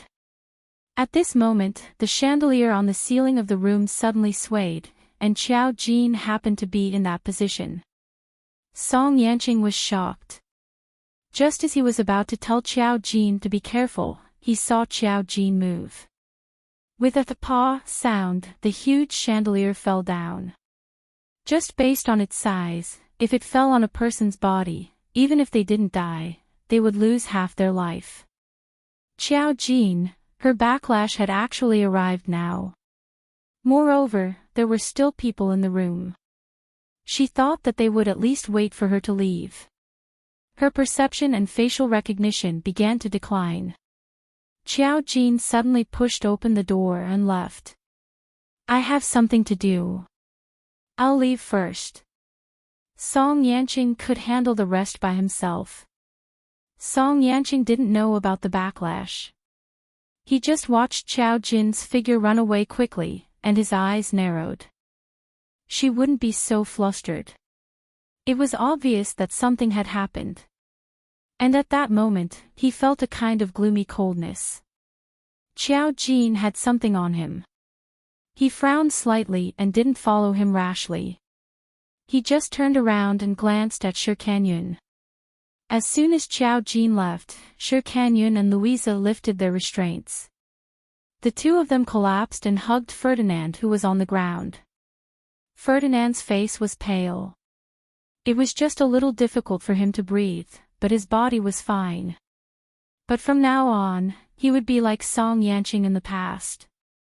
He couldn't lift his hands or shoulders and could only be carefully protected. Song Yanqing could get used to such a life for 25 years. In fact, it wasn't a big deal.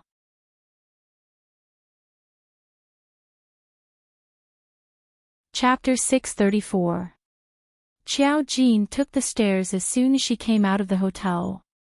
She couldn't use a large-scale teleportation right now. The backlash would only target her, so it wouldn't hurt anyone else. Thus, she squeezed into the elevator while it was still occupied. If she took the elevator down alone, she would be courting death. There was a 100% chance that something would happen to the elevator. But if she stayed with someone else for a long time, the backlash wouldn't care so much. It would directly pull her into a sealed space, which was undoubtedly the most dangerous situation. This floor was high, and the person who entered the elevator was a cleaner. She looked at Qiao Jin in surprise, as if she hadn't noticed whether Qiao Jin lived here or not. Of course, it was fortunate that she went directly to the ground floor. When they were about to reach the 5th floor, someone came in midway. There was also a guy wearing all kinds of luxurious limited edition clothes. When he saw Qiao Jin, his eyes lit up. Qiao Jin lowered her head and looked at the time on her phone. The backlash usually lasted 10 minutes. 10 minutes seemed short, but in a world filled with killing intent, it seemed very long. The guy in the elevator glanced at Qiao Jin hesitantly. When he saw that the elevator was about to reach the ground floor, he couldn't help but ask, "Miss, may I know your WeChat?" It was normal for a beautiful girl to be hit on outside. Qiao Jin only glanced at him and didn't say anything. Being stared at by her cold eyes, the guy's heart beat faster. He had seen the world, but he had never seen such a fairy-like girl. Just then, the elevator door opened. Qiao Jin's eyes froze for a moment. There was a familiar person standing outside. The tall figure with the slightly sinister and gloomy eyes was Ji Sikai.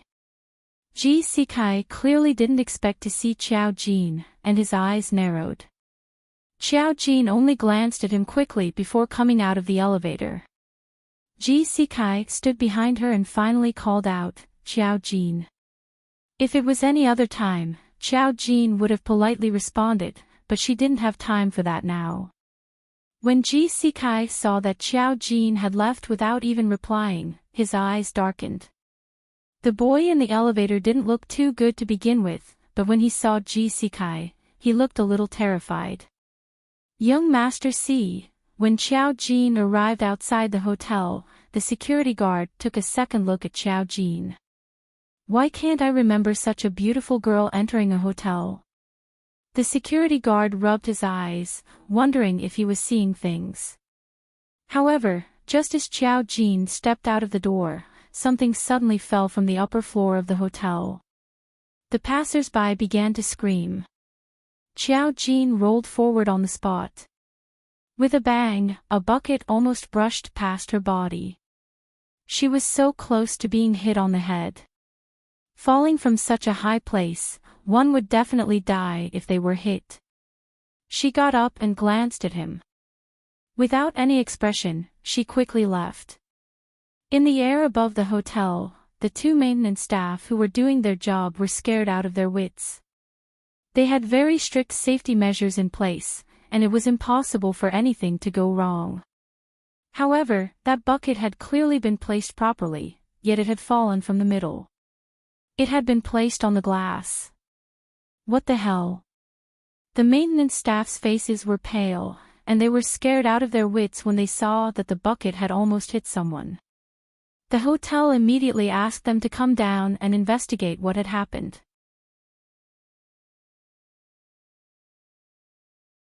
Chapter 635. Upstairs in the hotel, Song Yanqing stood in Ferdinand's room and saw Qiao Jin's movements through the glass window. It was different from the previous light. Even if it was night, he saw a cloud of black gas following behind Qiao Jin as if it was catching up to Qiao Jin. The black gas was a little different from what he had imagined. It had a ferocious aura, and he couldn't get close. Song Yanqing's eyes gradually darkened. Obviously, there was something else that Qiao Jin didn't tell him. He had always been more at ease with Qiao Jin, but this time, he was a little nervous, which was rare. When Qiao Jin escaped to the street, she was faced with a fatal situation. Karma changed its route at the last minute, and she was blocked by something. Murderous aura was coming from all directions. Qiao Jin hesitated and finally threw all the demonized spiritual seeds in her hand. The backlash began to subside instantly. The spiritual seed in her hand was enough to withstand the backlash this time. Qiao Jin just looked down. As expected, the price of resurrection was too high. The result of going against the heavens was to bear the corresponding punishment. If she couldn't avoid it, she would die. She lowered her eyes.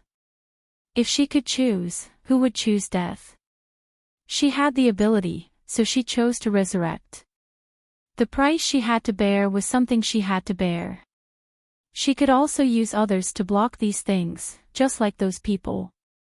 However, in that case, what was the difference between her and those people? Standing on the street, it was as if the clouds in front of her had dispersed. Her five senses returned, and only Duan Ruin's demonized spiritual seed was left in her hand. TSK, it seemed that she had to find a new spiritual seed. Qiao Jin. She turned her head and saw Song Yanqing standing in front of her. He was wearing a black trench coat, and his slender figure was elegant and abstinent. The mysterious aura became more and more obvious. Just by standing there, he attracted countless gazes. The passers-by couldn't help but take out their phones and start taking photos of him.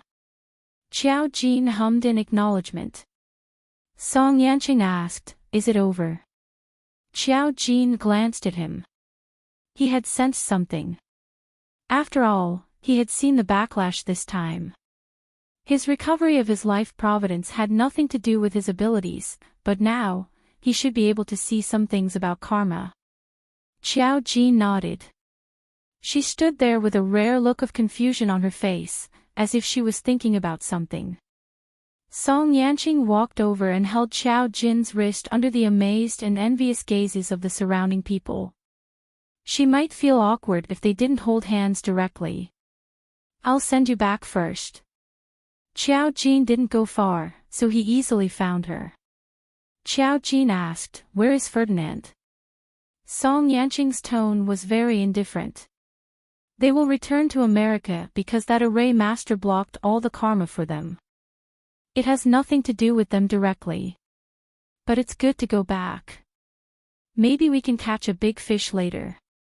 Obviously, he also knew that it wasn't as simple as an array master behind this matter. After all, he knew that Joanna knew about Ferdinand, which meant that Ferdinand's matter had something to do with the Hurley family. Qiao Jin nodded and chose to follow him.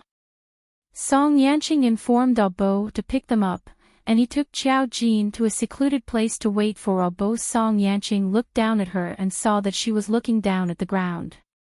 He didn't know what she was thinking, so he asked, "Is that a backlash?" Why would Qiao Jin have a backlash?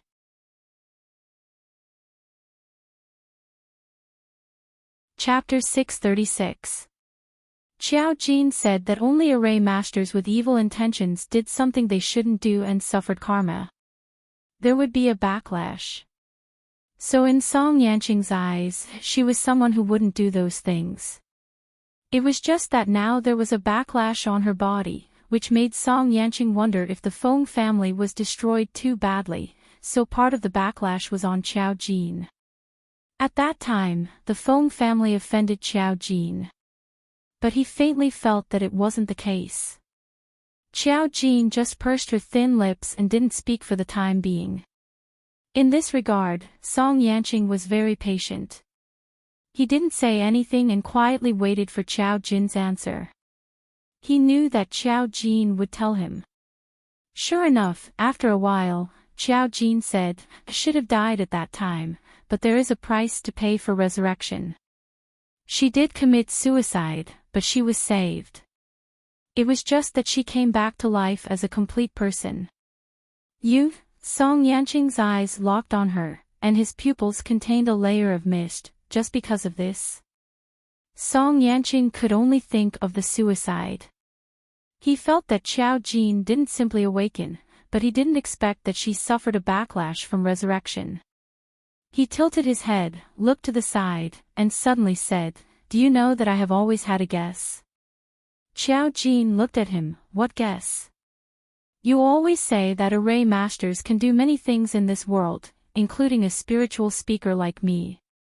People are bound to be born, grow old, get sick, and die, but what if someone wants to live forever even if they have to pay the price?" With his words, Song Yanqing slowly moved his gaze to her again. "Do you think I'm right?"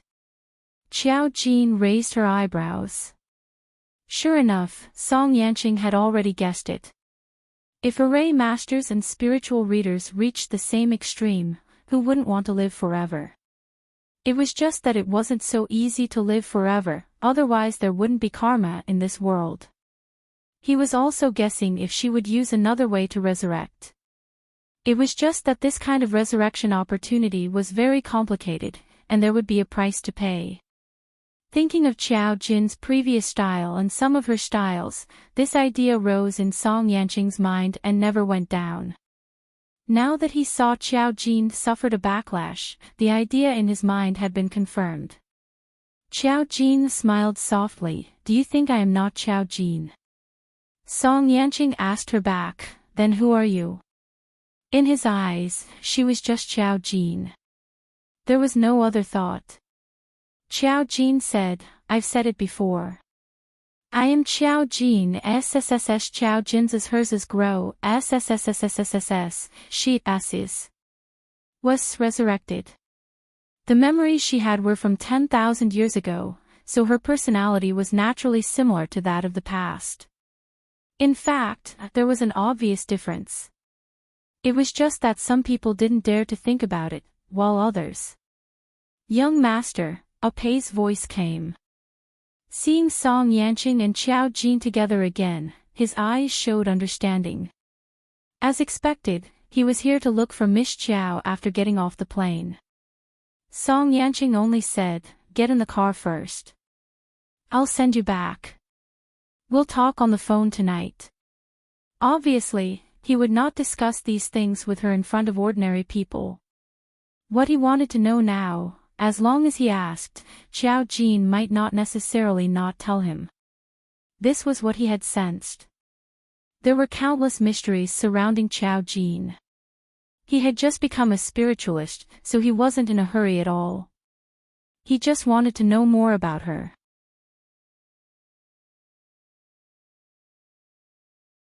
Chapter 637. Qiao Jin was not surprised that Song Yanqing could guess this. Even in the Mu family, Mu Xiangshan and Musichu had noticed something. He knew more things, so it would be strange if he did not notice it. However, the two of them did not say a word after getting in the car. Qiao Jin kept looking at the bustling city outside the window. Addie felt that the atmosphere between the two of them was strange today. Did they quarrel? That was impossible. He really could not imagine the young master and Miss Qiao quarreling. The two of them were super existences who could remain calm even if the sky fell down. After sending Qiao Jin to the Mu family, Song Yanqing showed his usual gentle smile to Qiao Jin. "Rest early." Qiao Jin nodded. "I'll call you later." Obviously, he was going to tell Song Yanqing something. Song Yanqing nodded. After Qiao Jin went in, Addie looked at Song Yanqing and said tentatively, "Young master, you look much better." After being with him for a long time, people who were familiar with him could see some differences. In the past, Song Yanqing was very much like a weak noble son, elegant and noble. Now, his temperament had not changed, but there was no sense of depression like before. Instead, there was a sense of mystery. It also gave the young master a sense of alienation that others could not get in touch with. "Is that so?" Song Yanqing still had the same gentle smile as before, which made Addie feel that his thoughts just now were an illusion. The young master was still the same young master, nothing had changed. Addie just smiled and said, "Maybe your body is better than before." Recently, he had not seen the young master go to the hospital. This was indeed a sign that his body was getting better. Song Yanqing smiled and did not speak. When Qiao Jin returned home, Qiao Fei was applying a facial mask in the living room. When the pale-faced woman saw that Qiao Jin had returned home, she didn't dare to speak loudly because of the mask on her face. Her voice was a little vague. "Jin has returned home. Have you eaten? If you're hungry, I'll get the kitchen to cook for you." Qiao Jin looked at her. "I'm not hungry.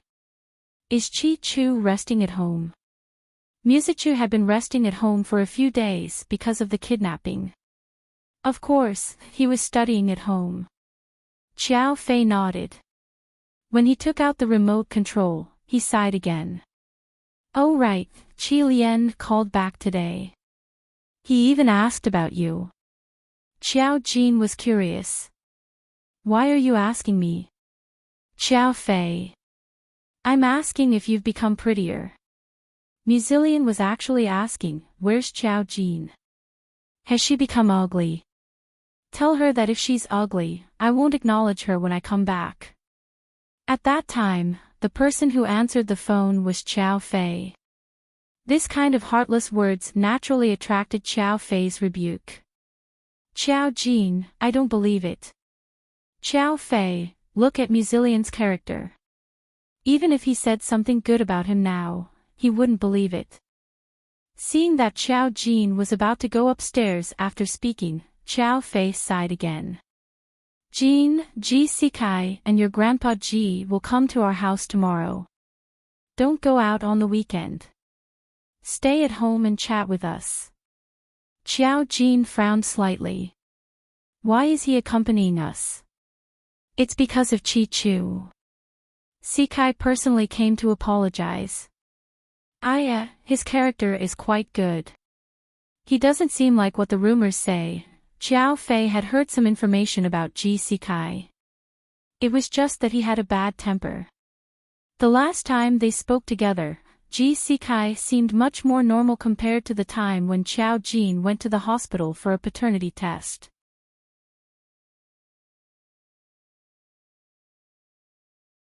Chapter 638. "Fei Fei, I don't think things will go as you wish."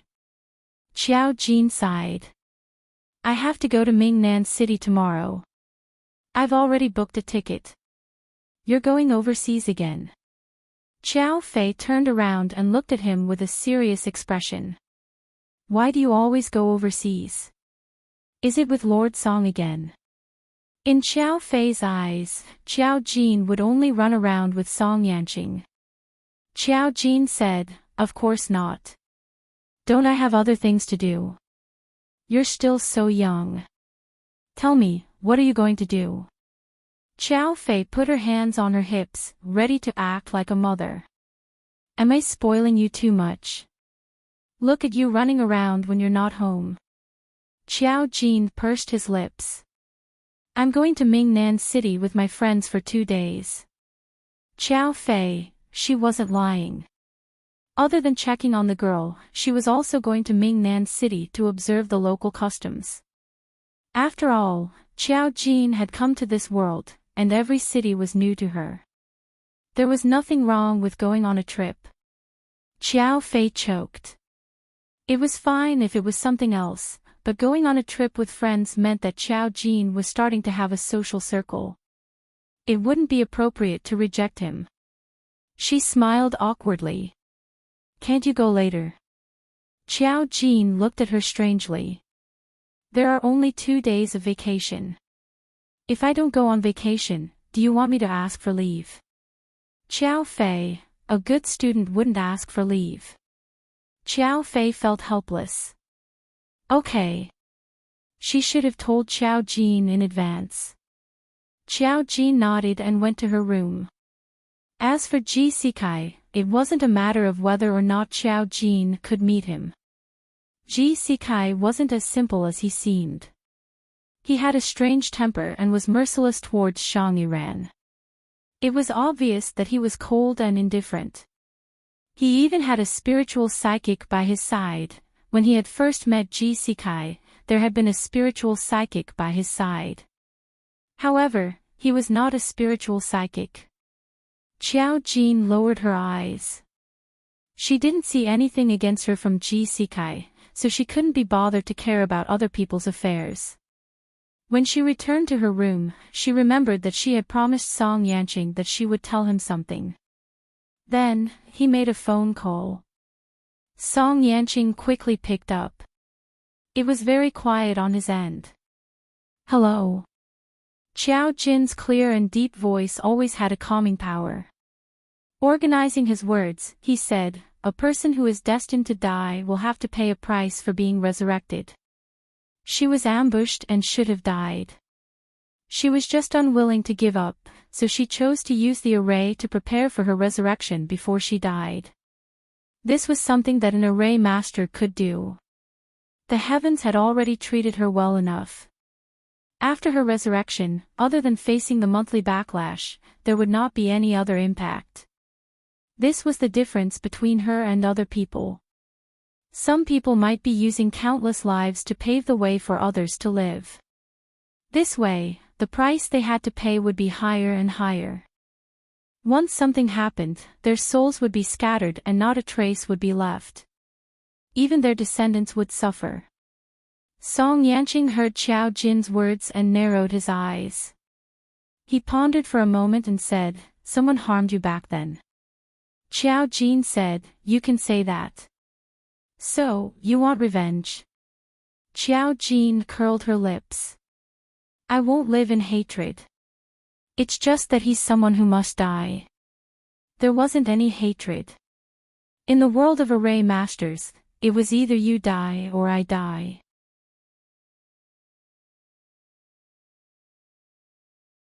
Chapter 639. Song Yanqing probed, "Is he still alive?" Xiao Jin, "Yes, but he's hiding. Before everything was clear, he wouldn't show up easily." Song Yanqing, "I'll help you find him." His voice was both comforting and promising. Xiao Jin just smiled. "Thank you." After saying this, she said, "I'm going to Mingnan City with someone to deal with something tomorrow. I'll be back on Sunday." Song Yanqing directly said, "You found other spiritual readers?" Xiao Jin, "More or less." Song Yanqing, "Okay, be careful. Contact me if you need anything." Xiao Jin of course agreed. After hanging up, she was about to go to bed when she received another message from He Yao. "He Yao, Wan Yanwei has been sentenced to death. The results are out." Because of the conclusive evidence in the Song family's involvement, the results were out very quickly. Wan Yanwei's death sentence was confirmed. Xiao Jin wasn't surprised to see this result. She just raised her eyebrows slightly. "He Yao, do you know why Wan Yanwei killed that couple?" "Because she liked that man, but that man didn't like her. Also, the night before the wedding, Wan Yanwei tried to seduce him, but the man didn't take the bait. She found an opportunity to sneak into the other party's house and kill the couple. He Yao, the child was only a few months old, but the parents were about to collapse. She was really scary. Sometimes, even if they weren't spiritual readers, ordinary people would still have strong evil intentions. After all, they were all human." "Jin Jinyo, the child is with your grandparents now."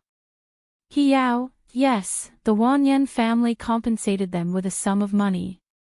The money is enough for the child to live for the rest of his life, but he lost his parents." "He Yao, I wanted to frame you." He Yao only realized after some things happened that the spirit group wasn't as glamorous as she thought. There were many ugly things inside, like the Feng family and the Wanyan family.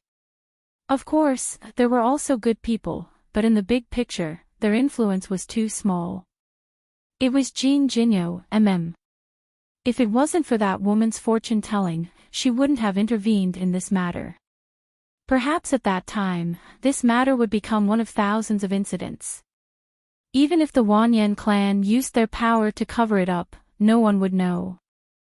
Hiao, you should rest early. There aren't many demonized spiritualists in the capital recently. Even if such a big thing happened to us, it won't cause chaos. Otherwise, we'd be exhausted if there were demonized spiritualists to deal with.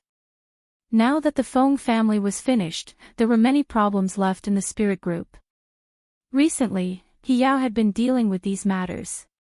In addition, she had just been promoted and had come into contact with more things. Naturally, she understood more things.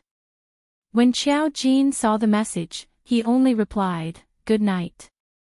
There were thousands of things in this world, and she would not encounter everything. What she could do was to experience the complexity of this world, resist the backlash, find her nemesis, and get rid of him. After dealing with the matter of the fortune-telling shop, not every matter was a mystery or a spiritualist's matter. Most of them were trivial matters, such as marriage and horoscopes. Most of them were very strange. Xiao Jin even encountered a woman who asked if they were compatible with her lover's horoscope.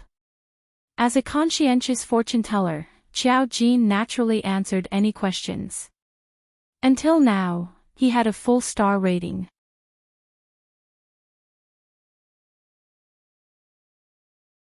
Chapter 640. The next morning, Xiao Jin got out of bed and headed to the airport.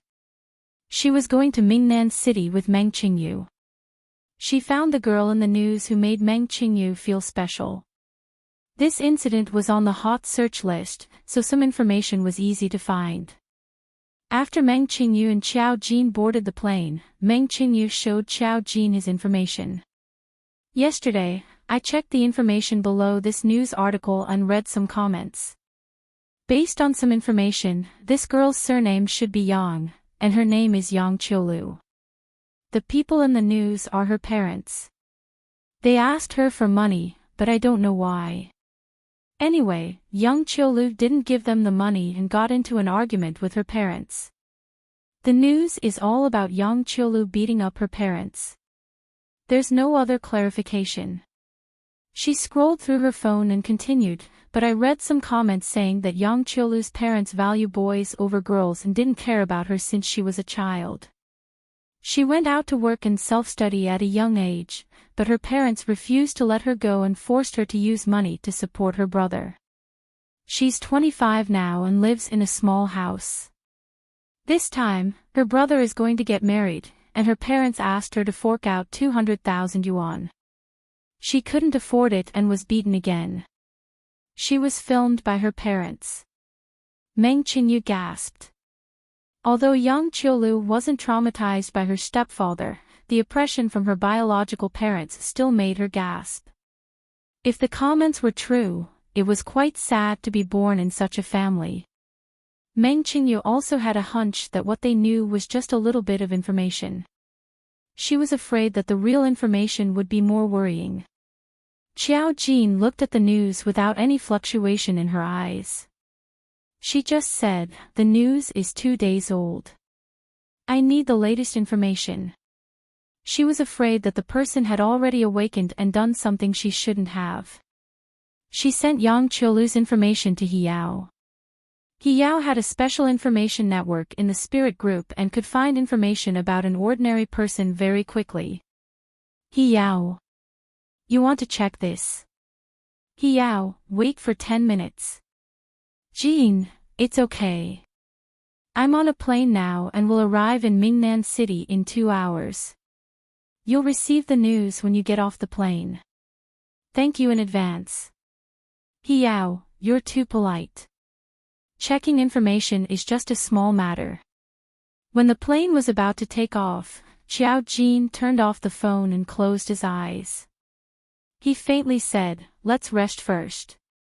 We'll make a decision after we see the latest news." Meng Qingyu nodded. At the same time, he clutched his chest. Whenever she saw Yang Qiulu, she would jump around violently. How should she put it? It was a very uncomfortable feeling. It was as if he could empathize with her.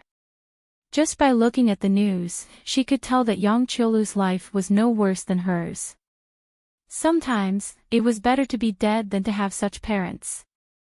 After more than 2 hours of flight, the plane finally arrived at Mingnan City. When they were about to land, Xiao Jin woke up on time. Meng Qingyu had been watching TV.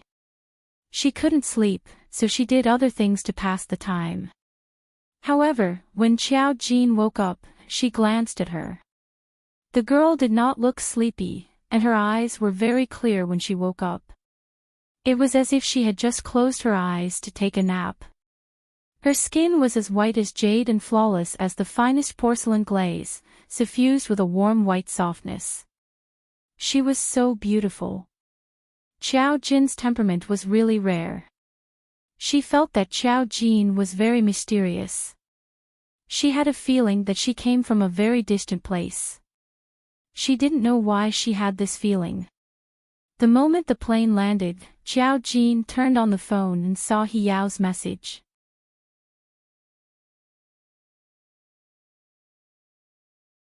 Chapter 641.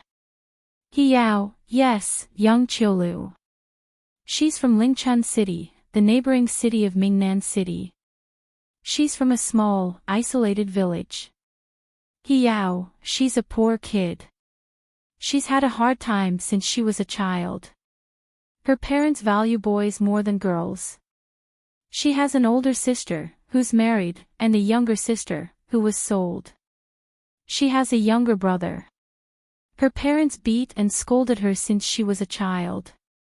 She didn't finish her compulsory education until her parents asked her to drop out of school and work to earn money for her younger brother's house.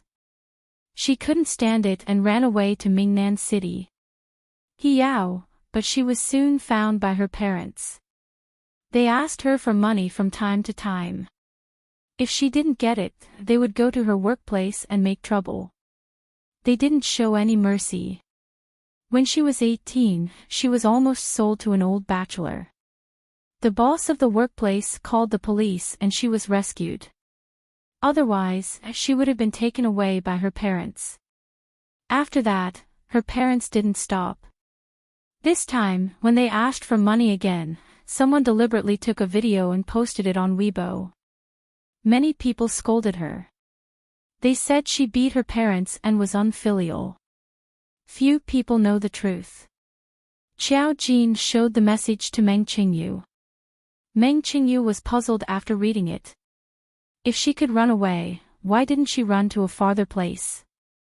Mingnan City was too close. She had been harassed for so many years. Why didn't she just run away? Xiao Jin, everyone has their own choices and difficulties. We can only know the truth after we understand it. But I just want to know why you have such a special reaction to her. Xiao Jin was concerned about whether she had an array point or not. Meng Qingyu nodded. She also wanted to know. She didn't know if there was an array point in her body. She just wanted to know why she had such a special reaction to Yang Qiulu. Yang Qiulu was in Mingnan City now. It wasn't hard to find her. He Yao's message had her address, but he didn't know if she still lived there. There was a subway from the airport that went directly to the city center. The two of them sat in the subway and attracted a lot of attention. After all, Xiao Jin was so eye-catching that he was the center of attention wherever he went. When someone secretly took out his mobile phone to take pictures of Xiao Jin, Meng Qingyu poked Xiao Jin's arm. Someone is secretly taking pictures of you. She didn't think it was a good idea to take photos secretly, mainly because Xiao Jin didn't agree to it. Xiao Jin closed his eyes and said softly, "It's okay. They can't send it out." No information about her could be sent out unless she allowed it. This was also the reason why she would be secretly photographed every time she went out, but there had never been any videos on the internet. People who secretly took photos of her would always have all kinds of situations that would cause the video to disappear. Someone walked over with a smile. It was a girl. She looked at Xiao Jin and said, "Miss, can you give me your hand?" Meng Qingyu stared at the girl in front of him, thinking that she was really brave. However, Xiao Jin only opened his eyes and stared at her coldly. He did not move at all. Just that oppressive aura alone was enough to make the girl, who was originally smiling, gradually withdraw her smile. She felt that Xiao Jin was a little scary. After a long while, she couldn't say anything else. She forced herself to apologize. "I'm sorry to disturb you." Taking videos was very popular among young people nowadays. When she came over, there were two girls who were taking pictures of each other, but she didn't think about whether they were willing to be filmed.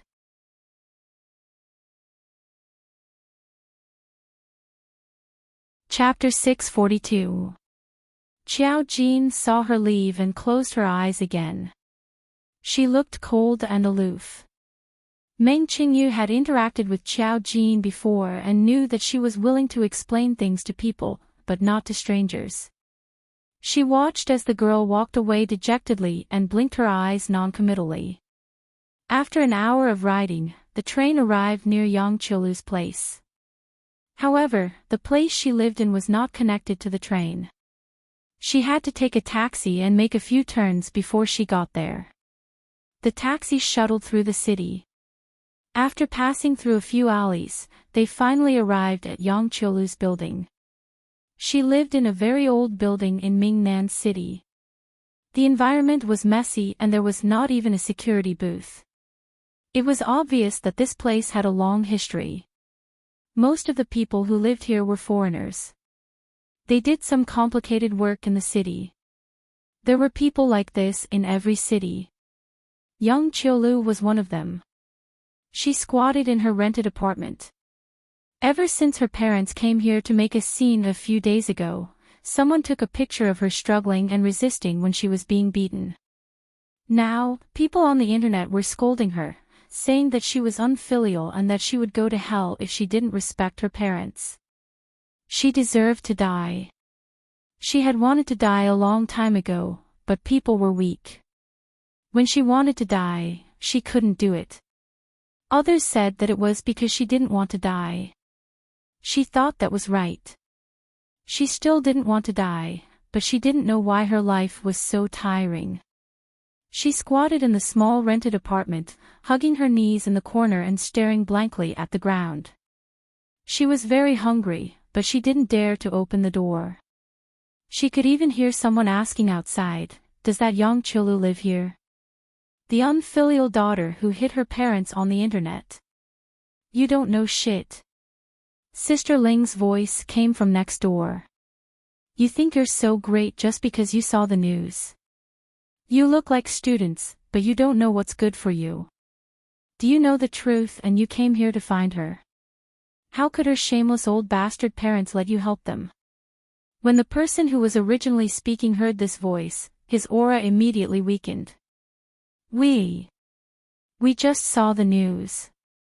Then why don't you fucking know how miserable Yang Qiulu's life is? She's beaten by her parents every day and is even forced to ask for money.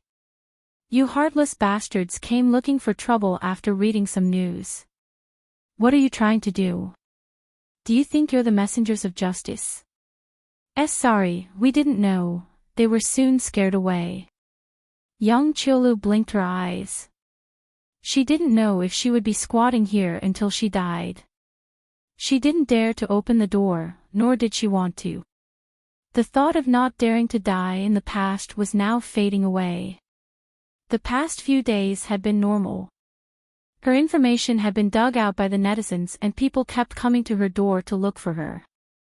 If it wasn't for Sister Ling next door, she even suspected that she would have been dragged out and beaten. She clearly didn't do anything wrong. The slap on the face really hurt, and her father's fist was really heavy. She only subconsciously resisted. Why couldn't she resist? How could he scold her like that? Her withered and yellow cheeks were incomparably thin, but in the end, tears still flowed down her cheeks. She didn't know how many times she had cried in the past few days.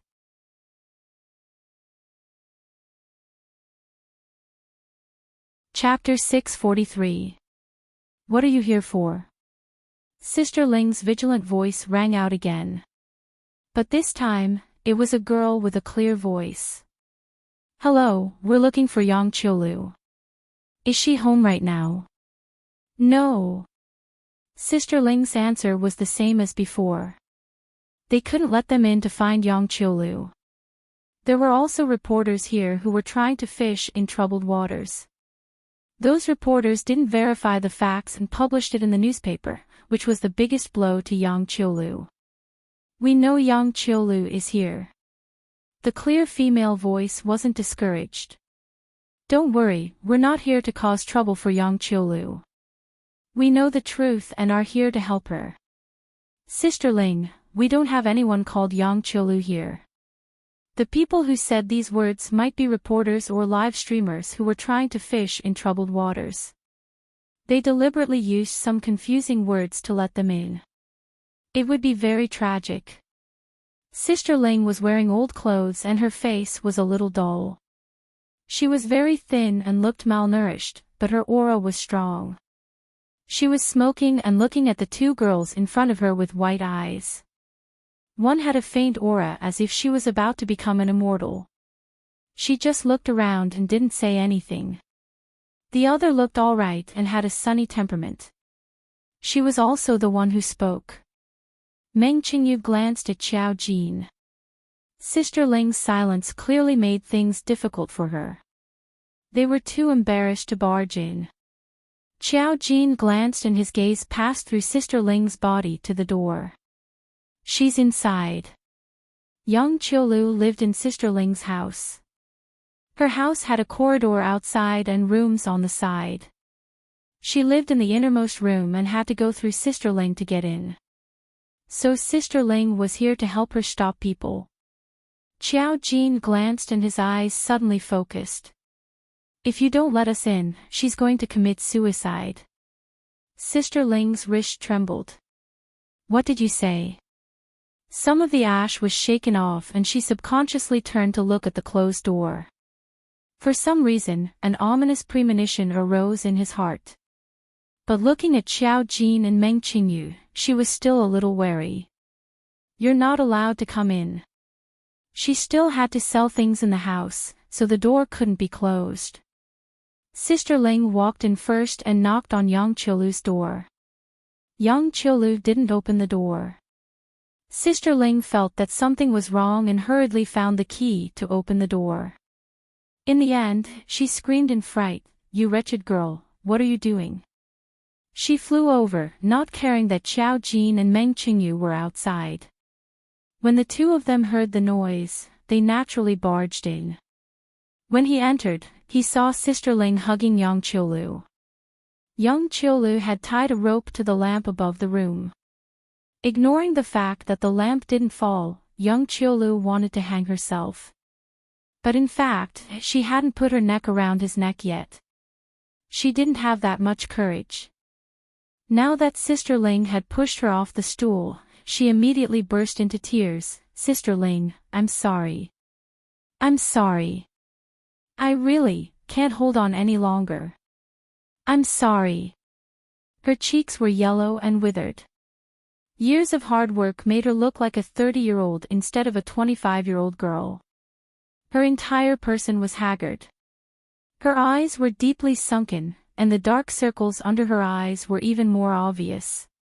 Even Meng Qingyu's heart shrank when he saw this. However, it began to beat violently again.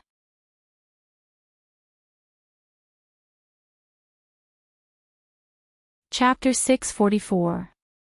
Dong, dong, dong, dong. The sound was very loud and abnormal. Xiao Jin glanced at Meng Qingyu. Meng Qingyu clutched her neck because she felt like her heart was about to jump out of her throat. She actually found it difficult to breathe. Xiao Jin reached out and pushed her, pushing Meng Qingyu out. Only when she couldn't see Yang Qiulu did she gradually calm down.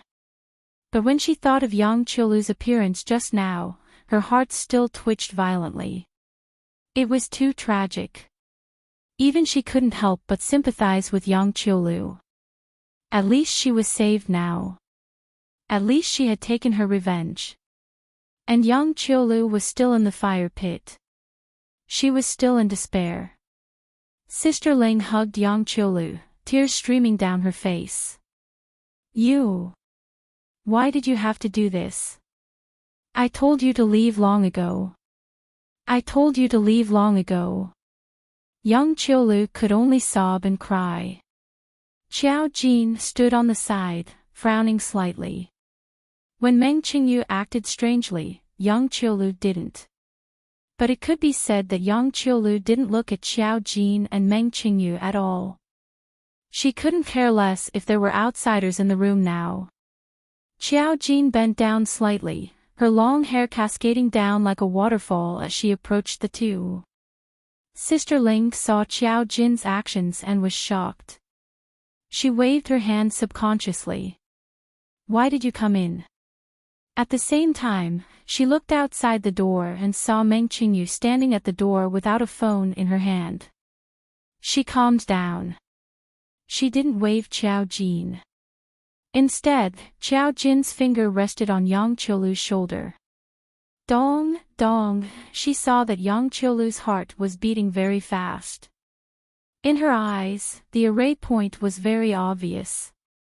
It seemed that Meng Qingyu's reaction was correct. In other words, as long as they saw each other, there would be a reaction. This way, Xiao Jin could find the remaining 7 as soon as possible. That's right.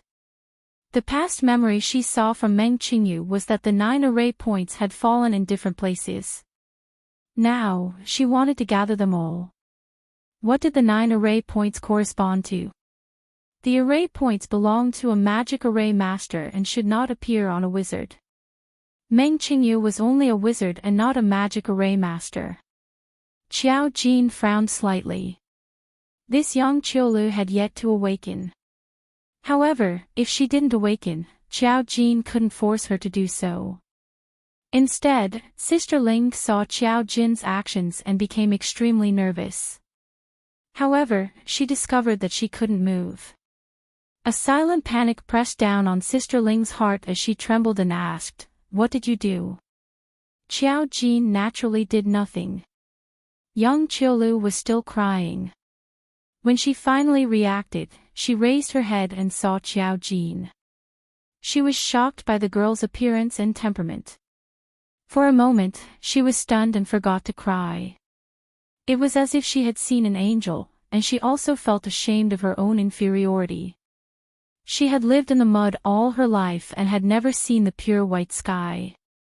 Now, she saw this pure whiteness appear in front of her. Yang Qiulu muttered, "Who are you?" Seeing such a girl, she became even more timid. After asking this question, she almost shrank into Sister Ling's arms. She didn't notice anything strange about Sister Ling. "I'm an ordinary person." Xiao Jin straightened up and said calmly, "Are you willing to go with me?" No matter what she was, she had the array point on her. Even if she was with He Yao or with Meng Qingyu, it was fine.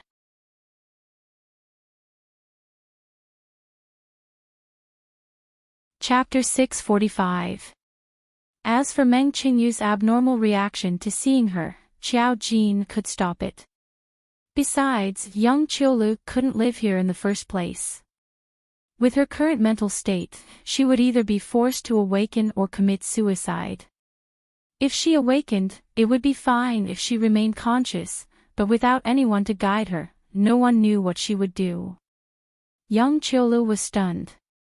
She had never heard of such a request. Everyone who came to see her either insulted and beat her, or shook their heads and sighed at her. They couldn't do anything except sympathize with her. No one had mentioned anything about taking her away. She looked at Xiao Jin with tears in her eyes and said, "Are you taking me to heaven?" She thought that she was probably going to die. That was why she was able to see such a beautiful person before she died. No. Xiao Jin smiled slowly. But for your current life, you can call it heaven. Sister Ling was a little panicked. She said, "Where are you taking her?" "I'm telling you, she can't accept any more stimulation in her current state. If you have any conscience, don't interview her. I'm not a reporter or a streamer. I'm not interested in her life. I'm just here to take her away," Xiao Jin explained in a light tone. At the same time, he called out, "Meng Qingyu." "Ah." Meng Qingyu didn't dare to come in. "No, I feel uncomfortable when I see her. I can't look at her." Her heart was beating out of her control. She couldn't do anything about it. Xiao Jin said, "Come in now. I'll take a look at the situation." Hearing this, Meng Qingyu couldn't do anything. She walked in tentatively, and young Qiulu also saw Meng Qingyu. Then, her mind seemed to explode and she felt like she was being flooded with lava. At that moment, she felt her body burning to an unbearable degree. Her eyes gradually turned scarlet. Xiao Jin saw the array point in her heart shining. The surrounding temperature clearly rose at that moment. Young Qiulu screamed and subconsciously looked away. Meng Qingyu was shocked to find that her restlessness had calmed down. However, the sudden rise in temperature was uncomfortable. Meng Qingyu said, "Why did the temperature rise?" After she finished speaking, she suddenly reacted. Young Qiulu had awakened. However, this commotion only lasted for a moment. Xiao Jin didn't do anything and young Qiulu quickly calmed down again. This time, when he looked at them again, his face was even paler, but there was no other reaction. Xiao Jin said softly, "It's not exciting enough." There was no awakening. Meng Qingyu whispered, "Has she awakened?" Xiao Jin shook his head. When Meng Qingyu heard her say that the stimulation was not enough, he asked, "Is she not desperate enough?" "It's already very hopeless, but it's not like you can awaken just because you're in despair. Otherwise, there would be a lot of spiritual readers in this world." Young Qiulu was capable of awakening, but she had yet to do so. However, Xiao Jin did not intend to provoke her. Even if she could awaken, she wouldn't do anything that would make others feel bad. It all depended on their personal choice. Sister Ling had no idea what they were talking about. Xiao Jin waved his hand and Sister Ling fainted. He said to Meng Qingyu, "You can come into contact with her now." The two people's abnormal reactions were due to the array point meeting. Young Qiulu had almost awakened and calmed this restlessness. Now, there was no abnormality. Meng Qingyu walked over and carefully pulled young Qiulu's arm. Seeing the other party's frightened eyes, he quickly smiled gently, "Don't be afraid, it's fine."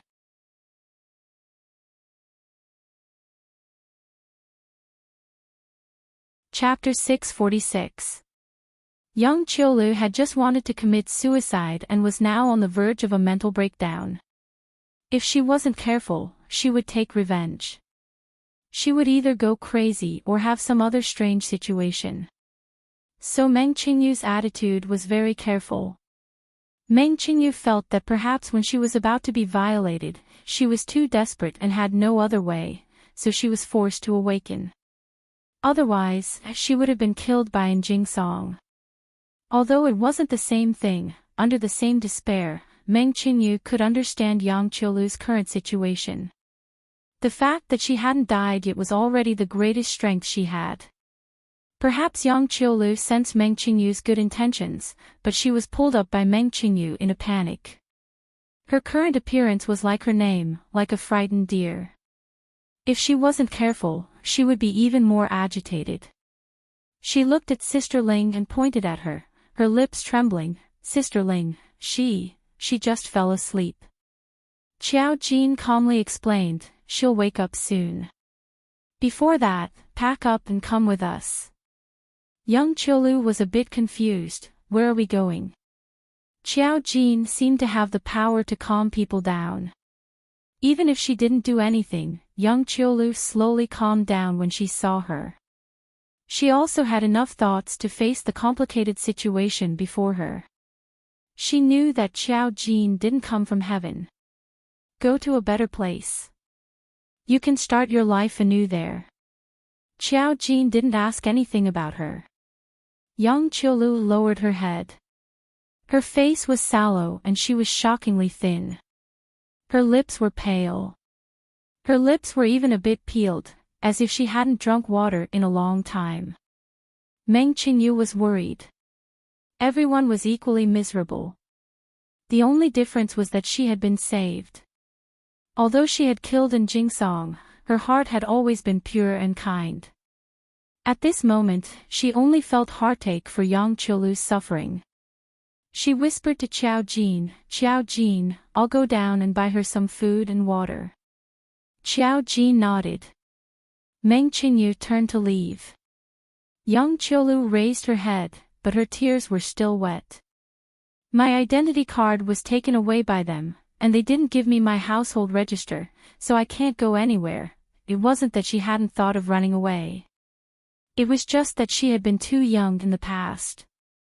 At that time, she had always been a little hesitant about her family. In addition, her parents had lied to her about her illness. That was how they had found her residence. Now that his ID card had been confiscated, he couldn't go anywhere without an ID card, let alone save money. She wanted to take a taxi, but ever since she was almost sold by a human trafficker when she was trying to escape, she was scared out of her wits. He would hide here for the rest of his life, not daring to go anywhere. Even if she talked for 3 days and 3 nights, she still wouldn't be able to finish talking about what had happened to her. I can get it back. It doesn't matter if I don't.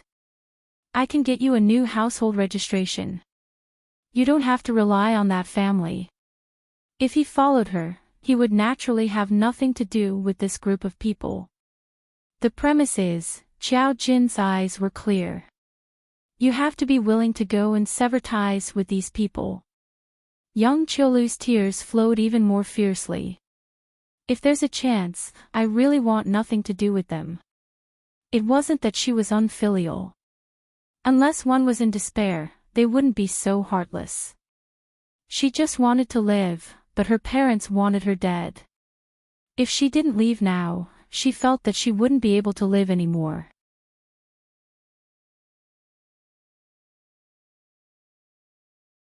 Chapter 647. Xiao Jin nodded. All right, I'll take you. It was too easy for her to take Yang Qiulu away. Even without an ID card, she could call for a taxi back to the capital.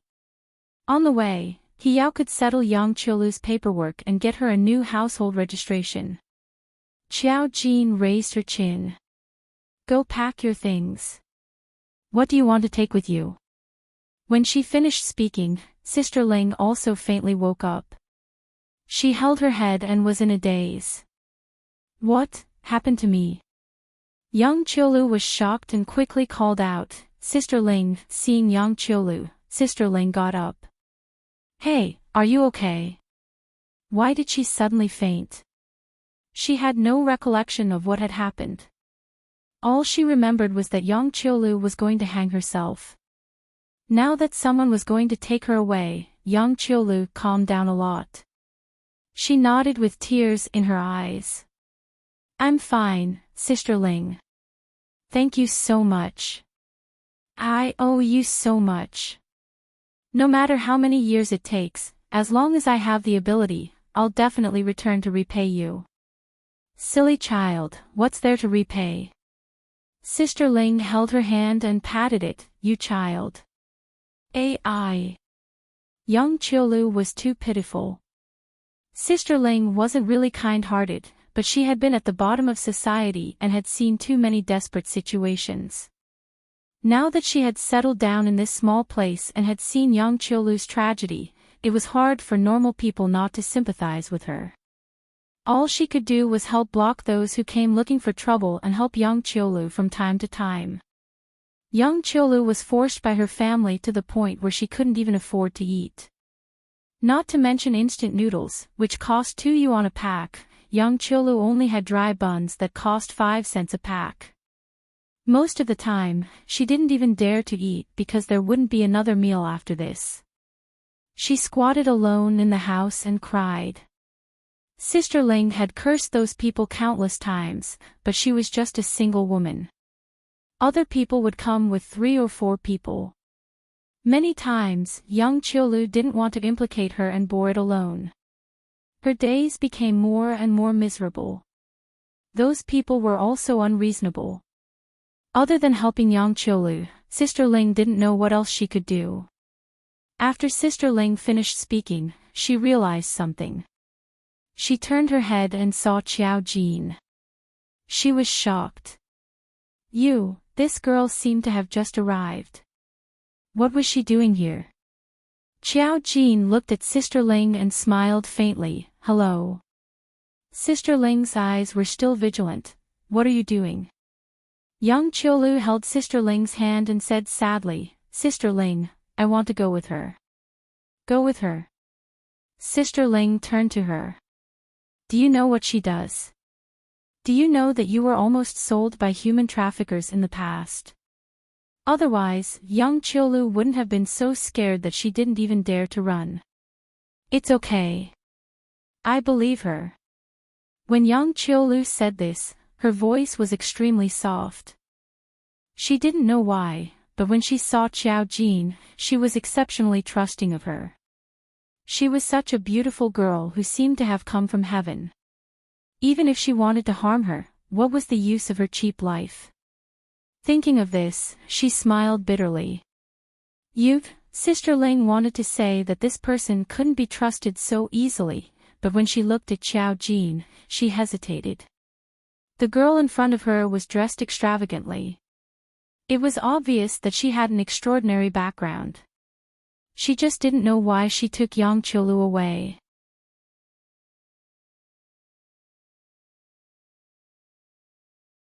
Chapter 648.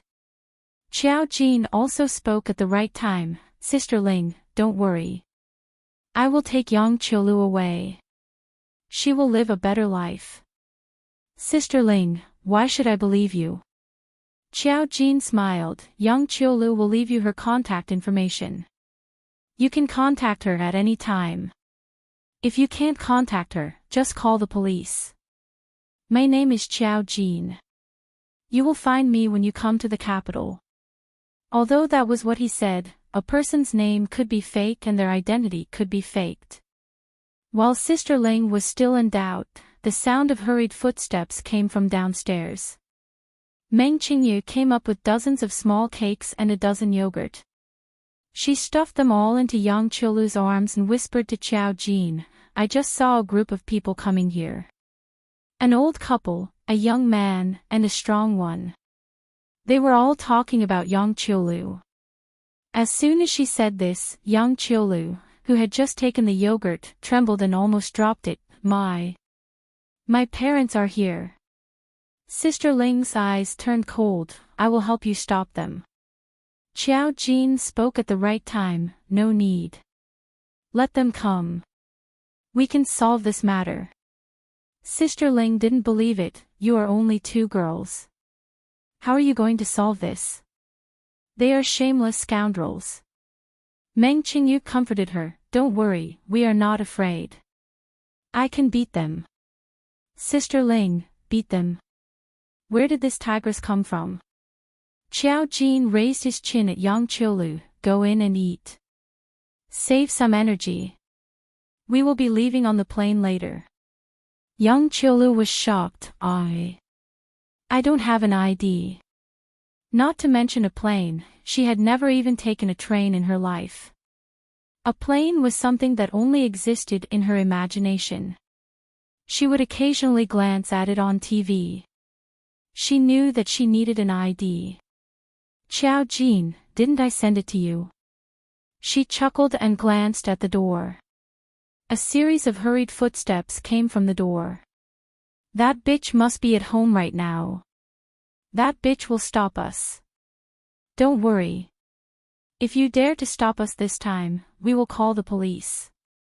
Can't we even take our own daughter away? Reporter comrade, this is the place. My unfilial daughter lives here. As they spoke, a large group of people came in through the door. Previously, Meng Qingyu had said that he saw 4, but in reality, there were far more than 4. There were also a few cameramen carrying long guns and cannons following behind.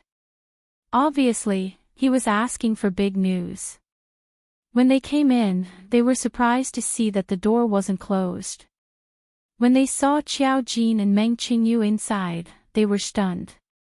There was no need to talk about Meng Qingyu. She looked like a fashionable girl in the city. Qiao Jin's temperament could be said to be superb. At a glance, people could tell that he came from a rich family. He just didn't know why they were here. Sister Ling's eyes quickly spotted Yang Qiulu's parents. She quickly pushed Yang Qiulu into the room and went outside to close the door. What are you doing here? Sister Ling glared and raised her eyebrows. She was quite imposing. There was no helping it. She was facing a shrew. If she didn't act tough, she would only be bullied. Yang Qiulu's parents looked like honest farmers. Her father was strong, but he was ridiculously short. When he stood up, he wasn't even as tall as Yang Qiulu's mother. Yang Qiulu's mother also had the image of someone who worked hard all year round. If it was any other place, she would be a hard-working citizen. Now that she had changed her appearance, she was detestable. You're tuning into the LoveLore Library YouTube channel. We're so grateful for your support, and don't forget to subscribe to join us on this incredible journey through captivating stories. Your generosity through donations truly makes a world of difference, as it's the primary source of revenue that allows me to expand and enhance this channel for you. Thank you from the bottom of my heart for being a part of this adventure.